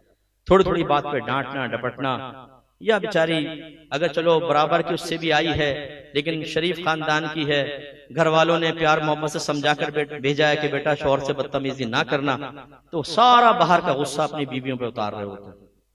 कारोबारी डील करते हुए सामने वाले की नाक नहीं तोड़ सकते, लेकिन वो सारा गुस्सा डील अगर नाकाम हो गई तो घर में आके बीवी और बच्चों के ऊपर उतारा जाता है। तो दरवाजा खुलता है तो भी कौन आ गया भाई, बच्चे भी सहम के पर्दे के पीछे छुप जाते हैं, ज़ौजा बेचारी घबरा जाती है, फिर सारे डांट डपट उसको जलील करना, बाद वक़्त मारना पीटना। मैं ऐसे ऐसे लोगों को जानता हूँ बाहर बैठते हैं, ऐसे अप टू डेट होते हैं कि आप देखें तो कहेंगे यार ये बहुत वेल एजुकेटेड आदमी है, एटिकेट्स इसको बहुत अच्छे आते हैं, लेकिन घर में इतना जाहिल होता है वो कि कुछ इम्तिहान। बीवी को माँ बहन की गालियां, बात बात पे थप्पड़ मारना, अपने माँ बहन हत्ता के मेहमानों के सामने जलील करना, ये नबी का तरीका नहीं है, ये हमारे नबी की सुन्नत नहीं है। सैयदा आयशा कहती हैं कि नबी करीम सल्लल्लाहु अलैहि वसल्लम ने कभी अपनी किसी ज़ौजा को नहीं मारा। प्यार मोहब्बत का मामला। और हमारे यहाँ बात बात पे तंज, और बात तो ऐसे शक्की शौहर होते हैं कि बगैर किसी सबूत के बीवी की तरफ गुनाहों की निस्बत कर देते हैं। तेरा चक्कर है किसी के साथ, मेरा दिल कहता है। यार खुदा का खौफ करो, किस तरीके से आप ये कह रहे हैं? किसी की बच्ची के ऊपर इल्जाम लगा रहे हैं आप। मेरे आका ने तो ऐसा नहीं किया, बल्कि मेरे आका तो एक मर्तबा एतिकाफ के दौरान बीबी सफिया रज़ी अल्लाह तआला ने मिलने के लिए आई, आप उनको दरवाजे तक छोड़ने आए तो सामने से 2 सहाबा गुजरे, मेरे आका ने उनको बुलाया, इधर आओ। वो आ गए, सरकार ने फरमाया मेरी ज़ौजा। उन्होंने कहा या रसूलल्लाह हम आपके बारे में ऐसा गुमान कैसे कर सकते हैं, यानी ये आप क्या कह रहे हैं, हम ये सोच सकते हैं कि आप अजनबी औरत से बातें कर रहे हैं? लेकिन मेरे आका ने फरमाया कि शैतान इंसान के रगों में खून की तरह दौड़ता है, मैंने चाहा कि उसके बहाव को तंग कर दूं। यानी असल में सहाबा तो बदगुमानी ना करते, लेकिन क़यामत तक के लिए मेरे आका ने एक सबक दिया कि अगर बदगुमानी पैदा हो रही है उसको खत्म किया जाए। और उन सहाबा ने ये सरकार की बारगाह में अर्ज करके गोया के साबित कर दिया कि असल खामखा कोई बदगुमानी तो नहीं करेंगे। तो अब बाज शौहरात ऐसे होते हैं कि बीवियों पर बदगुमानी करते हैं। एक साहब मुझे मिले, कहने लगे मुफ्ती साहब मुझे लगता है मेरी ज़ौजा का किसी के साथ मामला है। कैसे? मैंने कहा आपको कैसे पता चला? कहने पहले तो मुझे शक था, फिर मैं एक आमिल साहब के पास पहुंच गया, उन्होंने हिसाब करके बताया कि तेरी बीवी का किसी के साथ चक्कर है। अब मैं देना चाहता हूं बीवी को तलाक, लेकिन मैंने कहा चलो आपसे मशवरा करूं, क्या कहते हैं? मैंने कहा तुम ऐसा करो, सामिल के पास जाओ और अपने 2 मरहूम रिश्तेदार, एक मर्द एक औरत का नाम लेना और कहना कि हम उन दोनों का निकाह करना चाहते हैं, जरा इस्तिखारा करके बताइए कि उनका निकाह ठीक रहेगा कि नहीं रहेगा।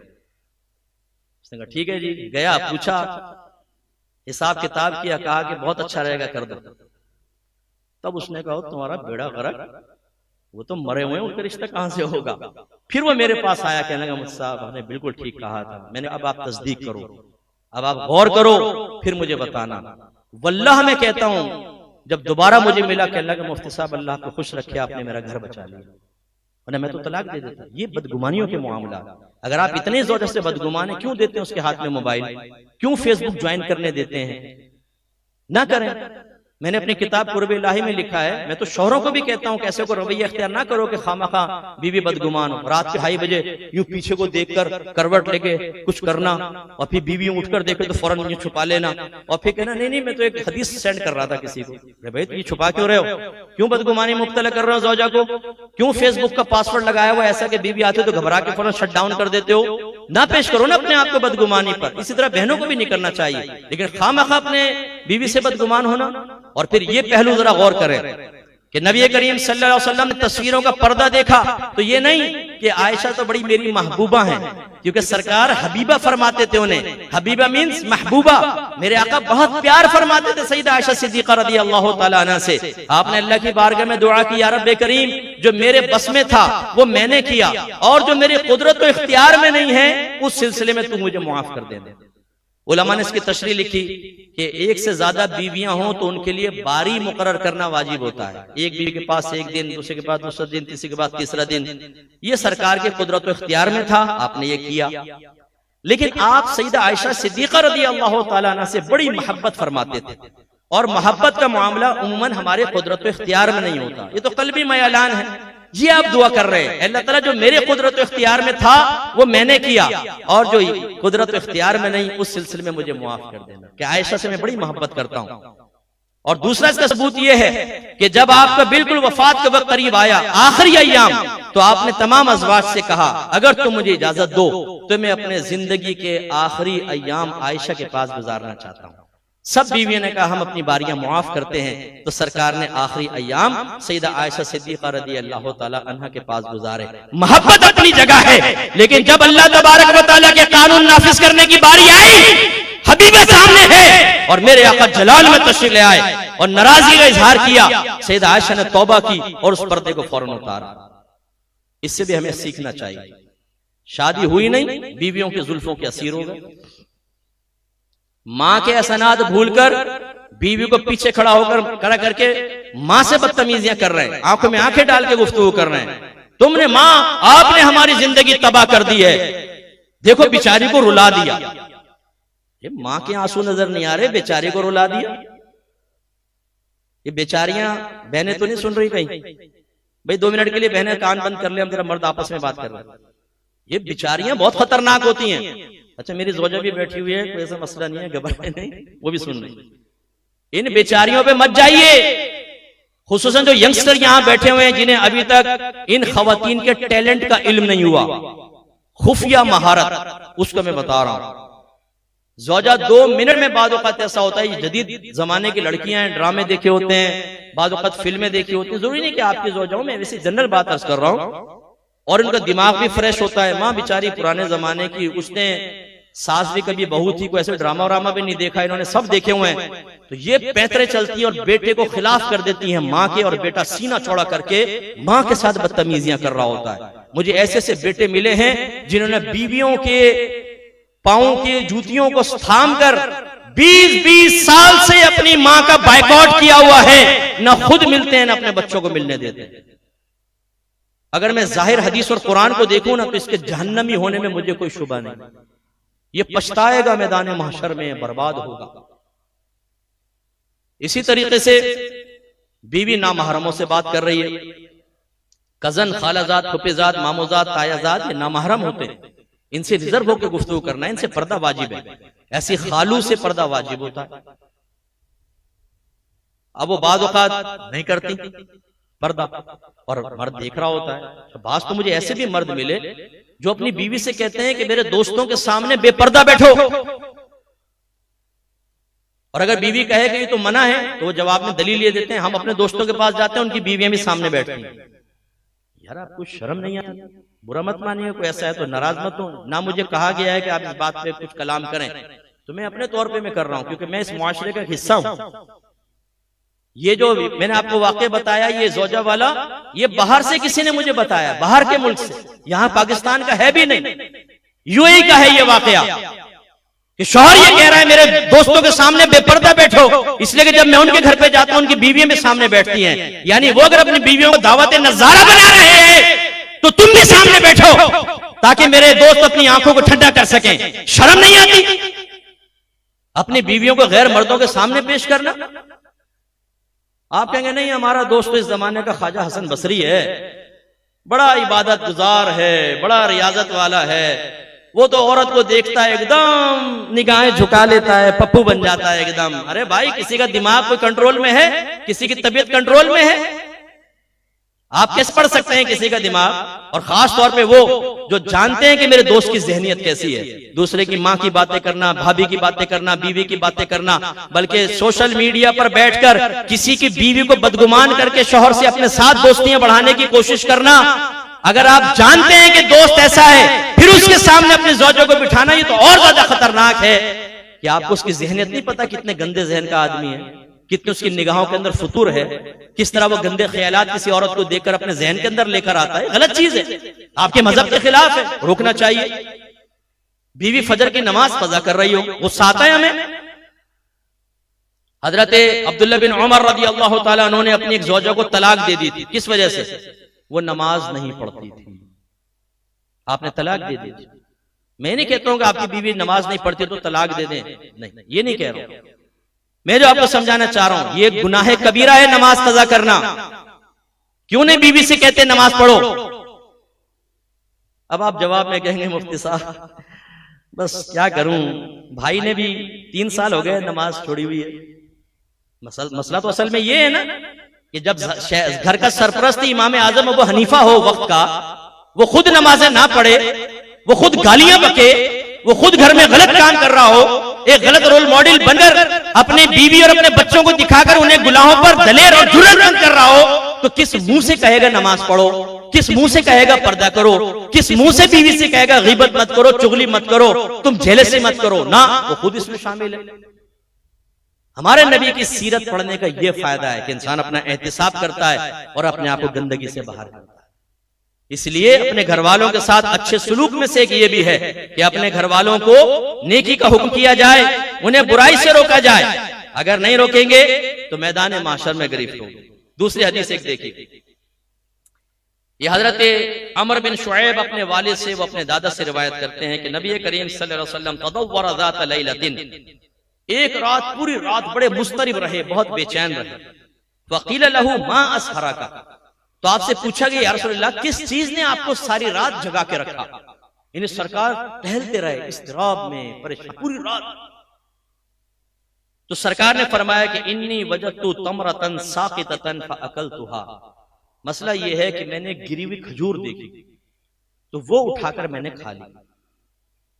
सुम्मा तज़क्करतु तमरन काना इंदना मिन तमरि सदका, फरमाते जब मैंने खा ली तो मुझे अचानक याद आया कि मेरे पास एक खजूर थी जो सदके की थी, यानी किसी ने सदके की खजूर दी थी। और आपको पता है हमारे नबी सदका खैरात नहीं लेते थे, आपके लिए ज़कात लेना हराम था, इसीलिए सैयद हजरात के लिए ज़कात लेना हराम, आप उनको दे नहीं सकते हैं, ना सैयद को ज़कात दे सकता है हमारे फिक़्ह हनफी के मुताबिक। तो सरकार ने फरमाया कि एक खजूर सदके की थी, मुझे बाद में याद आई। फला अदरी अमिन ज़ालिका कानत तमरा औ मिन तमरी अहली फज़ालिका असहरानी, तो मैं नहीं जानता, मेरे ज़हन में नहीं आ रहा कि ये जो मैंने खजूर खाई है गिरी हुई, ये मेरी जाती खजूर थी या सदके वाली थी। इस खौफ की बिना पर इस इस्तिराब में सारी रात में टहलता रहा। ये आपके नबी का ये है तकवा, ये है परहेजगारी। हबीब खुदा है, तमाम नबियों से अफजल हैं। खुद इरशाद फरमाते हैं अना खैरुल अव्वलीन वल आखिरीन, मैं पहले वालों से भी बेहतर हूं, आखिर वालों से भी बेहतर हूं। और एक रिवायत में ना सैयदुल अव्वलीन वल आखिरीन, मैं पहले वालों का भी सरदार हूं, बाद वालों का भी सरदार हूं। कतई जन्नती, बिला हिसाब किताब जन्नत में जाएंगे, बल्कि मैदान माशर में जिसकी तरफ इशारा करेंगे वो भी बख्शा जाएगा। लेकिन वो मेरे नबी एक खजूर खा लें, कंफर्म नहीं है कि सदके की है, लेकिन सारी रात टहलते रहे इस खौफ में कि ऐसा ना हो मैंने सदके की खजूर खा ली हो, ये गलत है, मैदान माशर में कैसे जवाब दूंगा, और ये मैंने गलत कर लिया। पूरी रात टहलते रहे। नबी का आलम ये है, जिससे इश्क करें उसका आलम ये है। और आशिक का आलम क्या है कि हम जानबूझ के हराम खा रहे होते हैं और उसकी परवाह नहीं करते। बहुत से हम में ऐसे हैं जिन्होंने वरासत दबाई। मैं एक इलाके में जाने लगा, बयान मेरा रखा था अब्बा के 40वें में, तो एक फोन आया खातून का, रखा मर्द ने था। वो कहने लगे मुफ्ती साहब आप 40वें का बयान करने के लिए आ रहे हैं? मैंने कहा बहन आपको कैसे पता चला? कहने लगी असल में आपका बयान मेरे भाई ने रखा है और मैं आपसे गुजारिश करती हूँ कि आप बयान में जरा मेरे भाई को समझाइएगा कि अब्बा का 40वां तो कर रहा है, जरा बहनों की वरासत भी दे दे, सबकी वरासतें दबा के बैठा हुआ है। ये हमारे यहाँ हालत। हालांकि मेरे आका सल्लल्लाहु अलैहि वसल्लम ने फरमाया जो किसी वारिस की वरासत को दबाएगा अल्लाह तबारक व तआला उसको जन्नत की मीरास से महरूम कर देगा। मैं आप सबसे एक गुजारिश ये करता हूं कि आप जिस हालत में ना एक अपने माल के बारे में फतवा ले लें कि अगर आज मैं मरूंगा तो मेरे वरासत का हकदार कौन होगा और किसको कितना हिस्सा मिलेगा। मेरी बात मान लीजिएगा, बहुत फायदे में रहेंगे। वरना मैं अवामी आदमी हूं, मैंने बाप के मरने के बाद अपने सामने छोटे भाई को बड़े भाई का और बड़े भाई को छोटे भाई का गिरीबान पकड़ते हुए देखा है। मारपीट होती है आपस में अब्बा की प्रॉपर्टी की तकसीम के ऊपर। अब्बा तो चले गए दुनिया से और बाद वक्त दो शादियां करके चले जाते हैं। आप में से भी हो सकता है ऐसा हो कि कोई अपने सर के बाल कम करने के लिए दूसरी शादी के ख्वाब देख रहा हो। आता जाता कुछ नहीं है, दूसरी शादी के ख्वाब नजर आ रहे हैं। आपको पता है अदल इंसाफ कैसे होगा? जब आप 2 शादियां कर लेंगे आपकी प्रॉपर्टी कैसे उनके दरमियान तकसीम होगी, कैसे आपकी 2 औलादें लड़ेंगी झगड़ेंगी आपस के अंदर और देखी जाएगी। हम बस शादी करें, वक्त गुजारें, कब्र में चले जाएं और फिर जाते जाते लड़ो मरो, ला इलाहा इल्लल्लाह मुहम्मद, चले गए अब्बा जान। अरे भाई आपने क्या किया? ये आपने दीन सीखा, उनको सिखाया, तो आप वरासत का ये मसला ले लें। फर्ज कर लें आपके सामने ही कोई वारिस फौत हो जाए, फिर दोबारा फतवा ले लें इंशाअल्लाह, और ये घर वालों को बता दें कि इसके मुताबिक तकसीम करना, इंशाअल्लाह आप बहुत अच्छे रहेंगे। लेकिन अगर आपने ऐसा नहीं किया, कितनों को दिया हुआ है, कितनों से लेना है, कितनों को कर्जा दिया हुआ है, कितनों का देना है, कितनी प्रॉपर्टी है, कैसे तकसीम होगी, अगर आप नहीं करेंगे। पहली चीज तो मैंने देखी है, करीब तरीन दोस्त होते हैं, दोस्त का इंतकाल हुआ, अगर उसका कुछ पैसा अमानतन रखा हुआ है बताते नहीं वारिसों को, दबा लेते हैं फौरन। क्या पता है, मैंने करीबी रिश्तेदारों को देखा। एक खातून ने मुझसे पूछा कि वो मेरी बहन थी, उसने कुछ जेवर मेरे पास रखवा दिया था कि किसी को बताने नहीं, रख लो। अब वो फौत हो गई। मुफ्ती साहब मैंने पहले तो दिया नहीं वारिसों को, काफी अरसा गुजर गया, अब अगर मैं दूंगी तो वो कहेंगे तुमने ये दबा के रख लिया, क्या मैं अपनी बहन की तरफ से सदका कर दूं? अरे भाई तो पहले क्यों नहीं दिया उनको? तो यूं होता है, बादों का दबा लेते हैं, सगी बहनें दबा लेती हैं। अपने एक डायरी बनाएं, अगर आप मुनासिब समझें, किसको कितना दिया है, कितना लेना है, कितनी आपकी प्रॉपर्टी है, कितने बैंक अकाउंट्स हैं, उसमें कितना आपका माल है, वो लिखकर कहीं महफूज जगह रखें। और जो सबसे काबिल एतमाद उसको घर में बताएं कि मैं मर जाऊं अचानक तो ये कर लेना। बाद वक्त इतनी अचानक मौतें मैंने देखी हैं, आपको नहीं पता कि डाकुओं ने कैसे एकदम गोलियां मार दी हैं। अब जिनसे लेना होता है वो तो देते नहीं, जिनको देना है नहीं भी देना, वो भी घर पे आके खड़े हो जाते हैं, तुम्हारे बाप ने हमसे 50,000 रुपए लिए थे, कोई कहता है 2 लाख लिए थे, झूठ बोलते हैं कमबख्त, और वो ले जाते हैं बाद वक़्त, और घर वाले फंस जाते हैं। इसलिए करें जरूर। और दूसरा ये कि अगर आपका कोई रिश्तेदार फौत हुआ है तो खुदारा फतवा लें, अपने जहन से माल तकसीम ना करें। इसमें मैंने बड़ी खराबियां देखी हैं। बाद वक़्त चलता हुआ कारोबार है, आप वालिद साहब के साथ मिल गए थे, कारोबार को उठाने में यकीनन आपकी मेहनत का दखल है, लेकिन कारोबार वालिद का था। अब वालिद का अचानक इंतकाल हुआ, बेटा कहता है कि चूंकि मैंने इस कारोबार को उठाया मैं ज्यादा हिस्सा लूंगा। आपने मालूम किया है कि शरीयत क्या कह रही है इसके बारे में? कैसे आप ले लेंगे? अब्बा के कारोबार में आपने मेहनत की है, आपको ज्यादा हिस्सा किस चीज मिलेगा? क्या शरीयत ये कह रही है? तो लाइए इस पर दलील। याद रखें, ये तमाम वारिसों का हक है। वालिद के इंतकाल के बाद जितना मुनाफा होता रहेगा, वरासत के हिस्सों के मुताबिक इसका नफा सब बहन भाइयों वगैरह के अंदर तकसीम होता रहेगा। आपने कहां से हिसाब किताब बना लिया? ऐसे ही अगर वालिद साहब का प्लॉट था, आपने ऊपर की मंजिल खुद बना ली कि मैं ऊपर शिफ्ट हो जाऊंगा बीवी बच्चों को लेकर, बना ली साहब। वालिद का इंतकाल हुआ तो आप कहते हैं ये ऊपर की तो मेरी है, इसका जितना पैसा आएगा वो सब मेरा होगा, बाकी नीचे का तुम लोग आपस में तकसीम करोगे, उसमें से भी मेरा हिस्सा निकालो। मालूम किया है आपने कि जिन बहन भाइयों के और अब्बा के प्लॉट के ऊपर आपने ऊपर की मंजिल बनाई, उसका कितना हिस्सा आपको मिलना चाहिए? और शरई मसला क्या है? शरई मसला ये है कि आप ज्यादा नहीं ले सकते। हाँ, अगर वारिस राजी हो खुद ही कहे चलो अच्छा ले लो, अलग बात है, लेकिन अगर वो राजी नहीं है तो आप ज्यादा नहीं ले सकते। अगर आप कहें जी मेरे इस ऊपर के पोर्शन की वजह से कीमत बढ़ गई है, तो शरई लिहाज से कहा जाएगा इसको तोड़ो और इसका मलबा ले जाकर बेच लो। कोई पैसा नहीं मिलेगा तुम्हें, सिर्फ मलबा मिलेगा, मलबा बेचो जाके, जाओ। शरीयत तो सीखें, हम में से बहुत सारे ऐसे हैं, अल्लाह ने इतना पैसा दिया, करोड़पति हैं, लेकिन फिर भी करोड़ों की वरासत दबाकर बैठे हुए हैं। शर्म नहीं आती कि आपको अल्लाह ने कितना दिया था, उसके बावजूद हिर्स और लालच खत्म ही नहीं होती कि आपने बहनों का हिस्सा दबाया हुआ है, भाइयों का हिस्सा दबाया हुआ है, फुफियों और चचाओं का हिस्सा दबाया हुआ है। मेरे आका सल्लल्लाहु अलैहि वसल्लम ने सही फरमाया, अगर बनी आदम को सोने की 2 वादियां दे दी जाएं तो यह तमन्ना करेगा कि एक और सोने की वादी मुझे मिल जाए। तो अब अपने नबी को देखें कि वह हराम हलाल के लिए पूरी रात टहल रहे हैं। एक हमारा हाल देखें, जानते हैं हम कारोबार नाजायज कर रहे हैं, गलत डीलिंग कर रहे हैं, उसके बावजूद सब चल रहा है। मैंने कितने लोगों को देखा है कि वो कारोबार के मसाइल मुफ्तियाने किराम से इसलिए आकर नहीं पूछते कि ऐसा ना हो, वो कह देंगे नाजायज, तो खामखा का टेंशन बढ़ेगा। अच्छा खासा हर महीने 50 लाख 60 लाख का नफा हो रहा है, मुफ्ती साहब ने कह दिया तुम्हारा कारोबारी नाजायज है तो बंद करना पड़ेगा, और बंद करेंगे तो 50-60 लाख रुपए महाना का नफा चला जाएगा। अबे भाई देख लेंगे आखिरत में यार, छोड़ दो। बास कहते हैं मौलवियों के पास मत जाओ, जाओगे तो फंस जाओगे। ये हकीम आजम है, हकीम लुकमान का अक्सर सानी इस दुनिया में पैदा हुआ है, वो आपको ऐसे ही मशवरा देगा, नो नो नो नो, इन मौलवियों के पास ना जाना, दिमाग खराब कर देते हैं भाई, परेशान कर देंगे ये। फिर किसके तेरे पास आए, पूरी दुनिया को तुम्हारा नंबर दे दूं गुमराह करने के लिए? जरा अल्लाह की बारगाह में पहुंच कर देखो, जितना आपको नफा हो रहा है उतना ही आप जहन्नम के करीब होते चले जाएंगे। 50-60 लाख रुपए महीना अगर नाजायज तरीके से हासिल करें, इसका हिसाब देना कितना मुश्किल होगा। और बाज ऐसे भी हैं, हो सकता है यहां भी बैठे हों ऐसे अफराद कि अल्लाह का बड़ा करम है, कितना मुझसे राब्ता करते हैं, मुफ्ती साहब ये डील करने वाले हैं, इसमें ये कंडीशन ये टर्म्स रखी हैं, जरा देखिएगा एग्रीमेंट सही है। फिर हम वो देखते हैं उसमें कोई गलत बात लगती है जो कहते हैं इसको खत्म कर लो, इसको सही कर लो, ठीक है जी, फिर वो कदम उठाते हैं। और वल्लाह मैं कहता हूं उनको नुकसान नहीं होता, जब अल्लाह तबारक व तआला की रिज़ा की खातिर चलते हैं अल्लाह ताला कारोबार में बरकत देता है। अगर याद रखें, नाफरमानी के साथ ज्यादा आ रहा हो, नाफरमानी के साथ हराम तरीके से, ये अल्लाह का इनाम नहीं है, ये कहरे इलाही है, कहरे इलाही।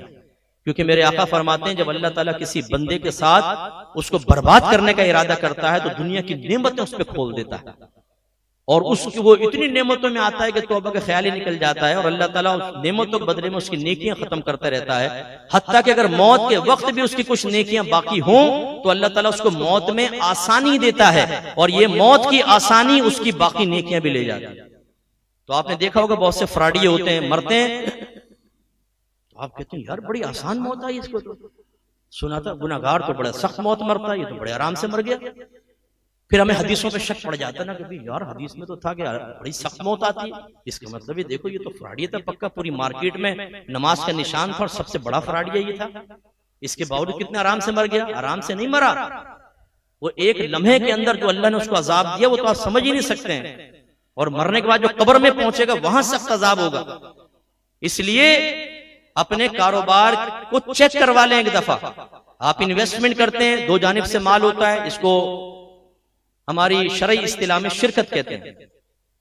इसमें नफा तो आप मर्जी का सेट कर सकते हैं, आपने 60 लाख मिलाए, मैंने 40 लाख, 60% आपका 40% मेरा, लेकिन हम नफे का रेशो बदल सकते हैं कि मैं 40% मिलाया लेकिन मैं 60% मैं नफा लूंगा, 40% आप, ठीक है। लेकिन नुकसान के मामले में याद रखें शरीयत ने आपको इजाजत नहीं दी है। जिसका जितना एसिड होता है नुकसान का रेशो वो उतना ही बर्दाश्त करेगा। चुनाचे अगर मैंने 60% मिलाया है, आपने 40, नुकसान होगा तो 60% नुकसान मेरा, 40% आपका। अब मैं मिसाल देता हूं, मुझे जरूरत नहीं इन्वेस्टमेंट की, शहबाज साहब ने कहा कि आप मिला लें यार थोड़ा पैसा, मेरा भी भला हो जाएगा, मेरे पास 20 लाख है, 80 लाख आप मिला लो मुफ्ती साहब, अच्छा हो जाएगा। अब अगर नुकसान हो तो 80% मेरा होगा, 20% इनका होना चाहिए।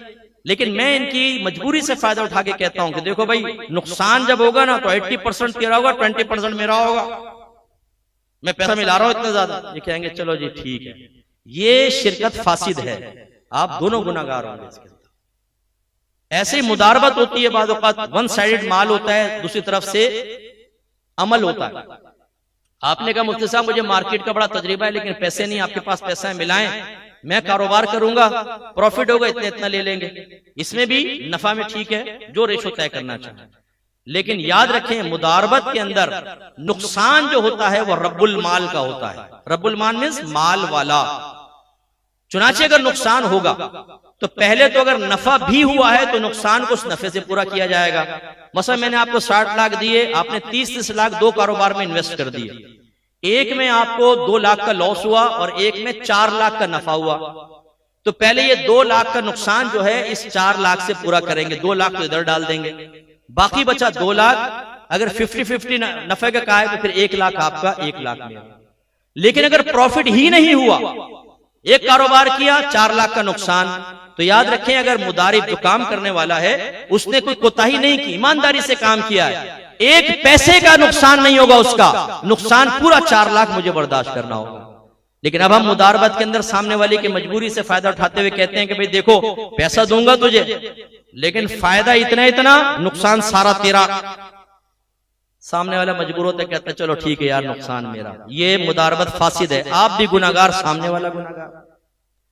ऐसे जब आप शिरकत करते हैं, कोई नफा फिक्स नहीं कर सकते कि यार मैं कारोबार में इन्वेस्टमेंट कर रहा हूं तो हर महीने मुझे 50,000 चाहिए।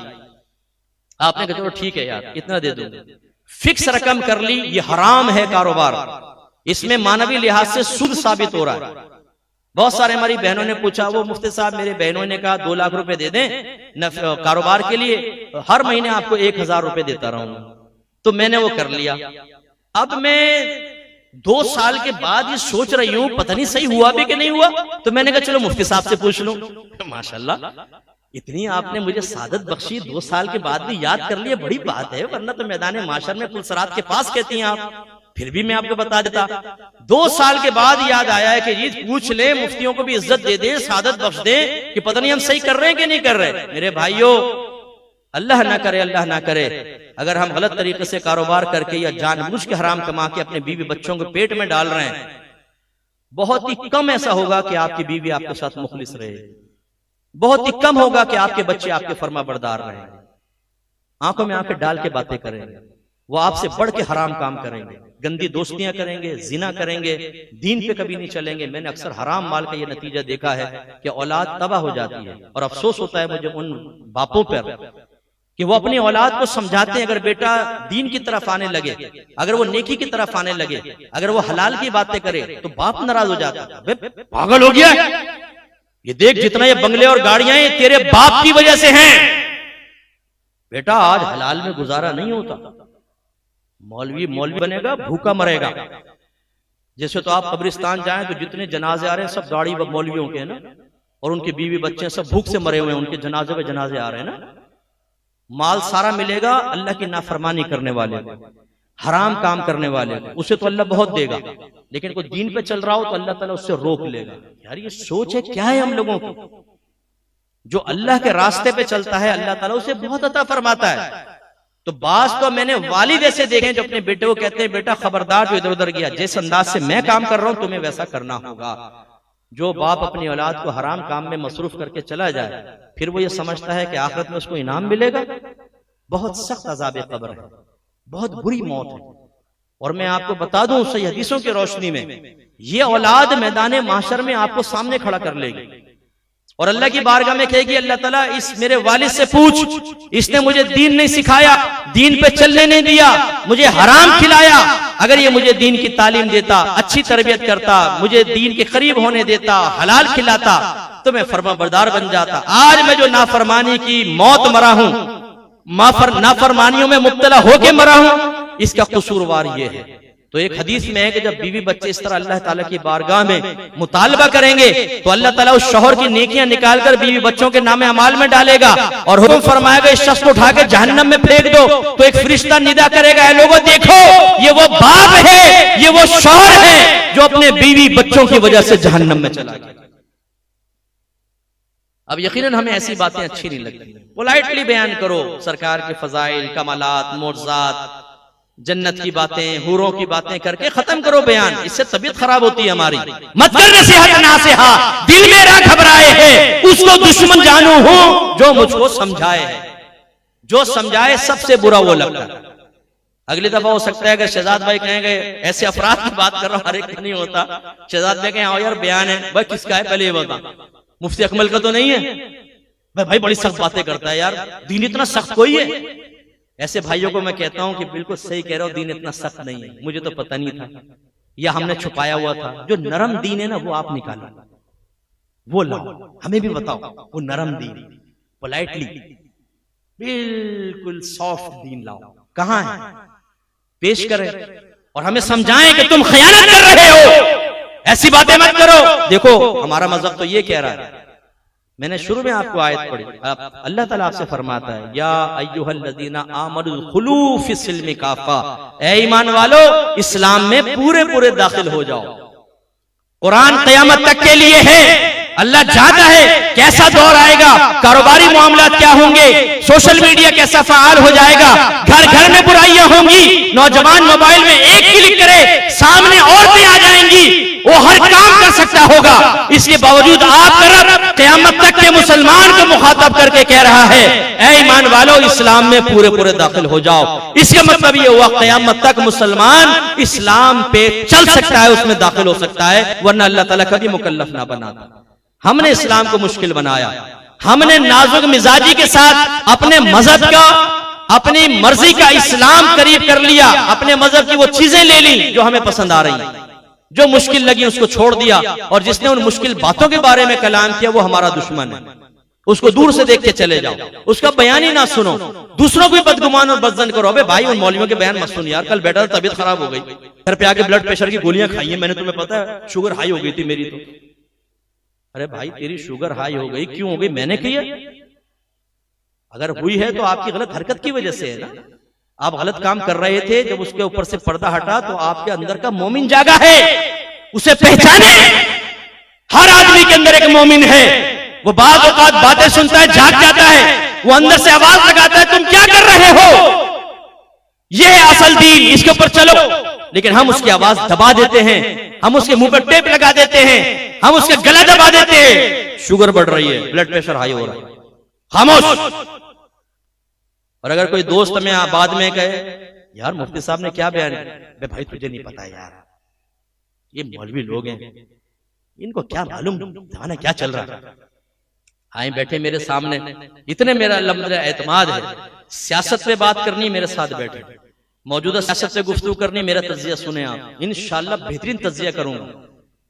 प्रोग्राम देखता हूं, सियासत पे गहरी नजर रखता हूं, हालांकि सियासी नहीं हूं, ना कभी सियासत में आने का इरादा है, और कोई भी शोबा ले लीजिए, आइए बैठिए, गंदा शोबा ना हो, बस पाकिज़ा शोबे हो सारे, या नॉर्मल दुनियावी शोबे हो, मेरे साथ बैठिए, गुफ्तगू करके देख लें, इंशाल्लाह किसी से पीछे नहीं पाएंगे। गांवों से उठकर नहीं आया हूं, गारों के अंदर जिंदगी नहीं गुजारी, कराची के अंदर पैदा हुआ हूं, कराची के अंदर रहता हूं, पढ़ा लिखा आदमी हूं, केमिकल इंजीनियर हूं, इसी दौर में रहता हूं, पूरी दुनिया से लोग मेरे राब्ते में हैं। आखिर में मेरा व्हाट्सएप चेक करें, 3300 से ऊपर मैसेज ऐसा है जो मैंने खोल कर भी नहीं देखा, टाइम ही नहीं है, और जो खुले हुए हजारों हैं, लोग अपनी प्रॉब्लम हमसे शेयर करते हैं, मैं जानता हूं क्या क्या प्रॉब्लम्स हो रही हैं, इसलिए मत सोचिए कि जी हमें तो मालूम ही नहीं है, हमें सब पता है। बैठे हमारे साथ गुफ्तगू करें एक दफा, फिर आपको अंदाजा होगा कि हाँ मुफ्ती साहब के सोच में गहराई है, वो हालात तो जानते हैं। कारोबारी लोग हमसे मसले मालूम करते हैं, मुझे पता है क्या क्या कारोबार हो रहा है, किस तरीके से आप डीलिंग कर रहे हैं। जरूरी नहीं कि आपके कारोबार को बंदी किया जाएगा, ये पॉसिबल है कि शरीयत आपके कारोबार के तरीके को एक और रंग दे दे। अब मिसाल के तौर पे गवर्नमेंट ऑफ पाकिस्तान ने ऐलान किया हुआ है घर ले लो, उसके लिए कर्जा ले लो, है कि नहीं है, उस पे आपको सूद देना पड़ेगा। पता नहीं हमारे मशवरे हम जैसे लोगों के क्यों नहीं मानते।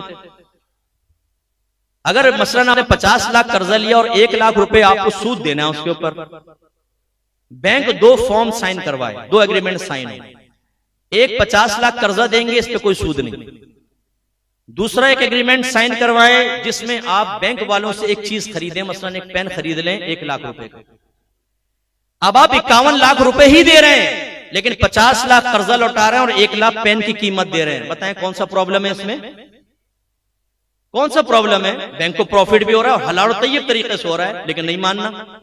50 लाख कर्जा 1 लाख सूद दो, भाई खत्म करो ना सूदी मामला। कितने लोग बेचारे मुझसे गरीब लोग पूछते हैं, लेकिन मैं कुर्बान जाता हूं, उन पर रश करता हूं कि हराम की तरफ नहीं बढ़ना है। मुफ्ती साहब ले लें जायज है, कहता हूं नहीं यार सूद है, नहीं लेंगे मुफ्ती साहब, किराया दे देंगे, गुर्बत में जिंदगी गुजार लेंगे, अपनी माँ के साथ जिना करने वाला मामला नहीं करेंगे। आपके नबी ने इरशाद फरमाया कि 1 दिरहम सूद का लेना ऐसा है जैसे अपनी माँ से 30 बार जिना करना।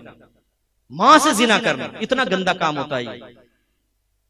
तो ये हमारी गवर्नमेंट नहीं कर सकती है, मशवरा कर लें दीनदारों से, बहुत आराम से हो सकता है। इसी तरह जो आप कारोबार कर रहे हैं, जरूरी नहीं है कि वो नाजायज ही हो और वो बंद करने का कहा जाए, उसमें जवाजी सूरतें भी होती हैं। लिहाजा कोशिश कीजिए कि आप इस तरह करें। अब टाइम काफी ज्यादा हो गया, कुछ और पॉइंट्स थे, लेकिन अल्लाह ताला हमें इन पर अमल पैरा होने की तौफीक अता फरमाए। देखें, आखिरी बात बस ये, अगर आपको खुद चले, आपको नहीं लेता हूं, किसी शख्स को कैंसर हो जाए, हॉस्पिटल में चले जाए, डॉक्टर कहे कि भाई ऑपरेशन के बगैर ये कैंसर खत्म नहीं होगा या लेजर ट्रीटमेंट होगी, ये खत्म नहीं हो सकता, और आप कहें खुदा के वास्ते इतनी सख्ती ना करो, कुछ नरम मामला करो, कोई दवाई दे दो, कोई दम कर दो, हल्की सी ड्रिप चढ़ा दो। अरे भाई आपकी डॉक्टर कहेगा भाई आपकी मर्जी के मुताबिक नहीं चल सकते, अंदर से ऑपरेशन करके निकालना पड़ेगा। फिर आप कहते हैं कि चलो ठीक है जी करें।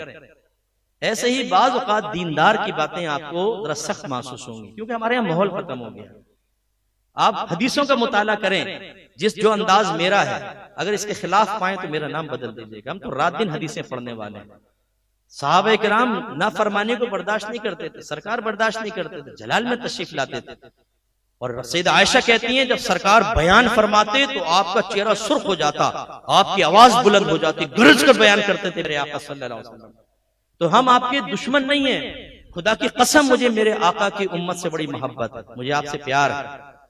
और बुरा ना माने तो हो सकता है आप ये महसूस फरमाएं कि शायद आपके करीबी रिश्तेदारों को आपसे इतनी मोहब्बत नहीं होगी जितनी मुझे है, क्योंकि हमारे रिश्तेदार तो हमें गुनाहों को देखकर खुश हो रहे होते हैं, हमारी हौसला अफजाई कर रहे होते हैं, हम जलते हैं क्योंकि हम हैं वारिस नबी।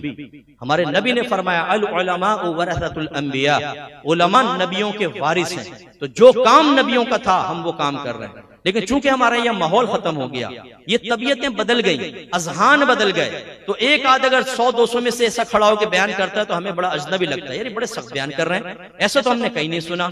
वो इसलिए नहीं सुना कि आपके सामने ऐसी चीजें पेश नहीं की गई हैं। बहरहाल अगर मेरा जुमला किसी को सख्त लगा हो, कोई हर्ट हुआ हो, तो मैं मादरत चाहता हूं, लेकिन जो कुछ मैंने बयान किया इस पे गौर व तफक्कुर कीजिएगा, और कोई पॉजिटिव चीज नजर आए तो उसको आप चेंज कीजिएगा। 2 बातें बस मैं करके ऐलान ही है। एक तो मेरी किताब कुर्बे इलाही खरीदें आप, ये किताब शहजाद भाई से आप मालूम कर लीजिएगा, आपको एड्रेस बता देंगे कहां से मिलेगी। ये बेहतरीन बुक है इस वक्त की, अगर आप अल्लाह के करीब होना चाहते हैं तो फर्स्ट स्टेप क्या उठाना है, सेकंड क्या, थर्ड क्या, फोर्थ, स्टेप वाइज बताया है, और किस तरीके से रुकावटें आएंगी, उनसे कैसे मुकाबला करना है, कैसे अबूर करना है, सब बहुत अच्छी किताब है इस दौर की, आप इसको जरूर पढ़िए। दूसरा ये कि अल्हम्दुलिल्लाह रब्बिल आलमीन, हमने अभी हमारी एकेडमी अल फुरकान स्कॉलर्स एकेडमी सोल्जर बाजार में है, छोटी जगह है, लेकिन माशाल्लाह हमने कई सालों के अंदर सैकड़ों आलिम आलिमात, मुफ्तियान किराम और मुफ्तियात तैयार कर दिए हैं, जो माशाल्लाह मुआशरे में अच्छा काम कर रहे हैं। अब अल्हम्दुलिल्लाह हमने एक बड़ी जगह परचेज की है, जिसकी पेमेंट तकरीबन हो गई। अब जैसे नक्शा पास होगा तो तामीरात का सिलसिला होगा इंशाअल्लाह। मुझे अल्लाह की रहमत से उम्मीद है, इसलिए नहीं कि हम उसको चलाएंगे, मुझे अल्लाह की रहमत से उम्मीद है कि इंशाअल्लाह हमारे इदारे में एक तारीखी काम होगा, बहुत बड़ा काम होने वाला है। तो मैं आपसे गुजारिश करता हूं, अगर कोई इसमें कंट्रीब्यूशन करना चाहे, यहाँ नहीं, आप मेरा नंबर ले लीजिएगा चाहें, और बिल्कुल पोलाइटली तरीके से, ये नहीं कि जी मुफ्ती साहब हम दे रहे हैं तो मेरा नाम भी रोशन होना चाहिए, फुला ऐसा कोई नाम नमूद चाहता है तो फिर आप किसी और इदारे में दे दें ना। आप देने के बाद मुझ पर रोब जमाने की कोशिश कीजिएगा, मैं आपका एहसान मानूंगा, मैं आपसे मोहब्बत करूंगा, मैं आपकी इज्जत करूंगा। लेकिन अगर कोई ये चाहे कि हमने चूंकि पैसा दिया तो आप मेरे लिए खड़े हो जाएं, आप मेरा नाम लें, मैं अगर आपको ये कहूं तो आप वो बात मान लें, तो ये चीज पहले ही हमें नहीं चाहिए। फिर आपका पैसा, हम खुददारी के साथ काम करना चाहते हैं, ये जरूर मैं आपको मशवरा दूंगा। अगर आप अपने लिए बहुत बड़ा सवाब जारिया करना चाहते हैं तो जरूर कीजिए। अल्हम्दुलिल्लाह इस वक्त मेरी एकेडमी में 98% सिटी का बच्चा है, अगरचे गांवों से आने वाले बच्चे भी मेरे सर का ताज हैं, वो भी आलिम बनते हैं, बहुत सारा काम करते हैं, लेकिन जब तक शहरी अफराद इदारों में दाखिल होकर शहर के अंदर दीन के काम की बागडोर नहीं संभालेंगे, शहरी लोगों में इनकलाब पैदा होना मैंने थोड़ा सा मुश्किल देखा है। और माशाल्लाह हमारे पास ऐसे हैं, सोशल मीडिया की बरकत से या मीडिया की बरकत से वैसे ही बहुत सारे लोग हमारी तरफ माइल हैं। बाहर के कितने लोग चाहते हैं अपने बच्चों को भेजना, लेकिन हमारे पास फिलहाल हॉस्टल नहीं है। पाकिस्तान भर से लोग आना चाहते हैं, लेकिन हमारे पास हॉस्टल नहीं है। तो इंशाल्लाह हम हॉस्टल भी बनाएंगे। तो जो इसमें कंट्रीब्यूशन करना चाहे वो जरूर करे। शहजाद भाई से आप राब्ता कर सकते हैं। वाखिर दावाना अनिल हम्दुलिल्लाहि रब्बिल आलमीन।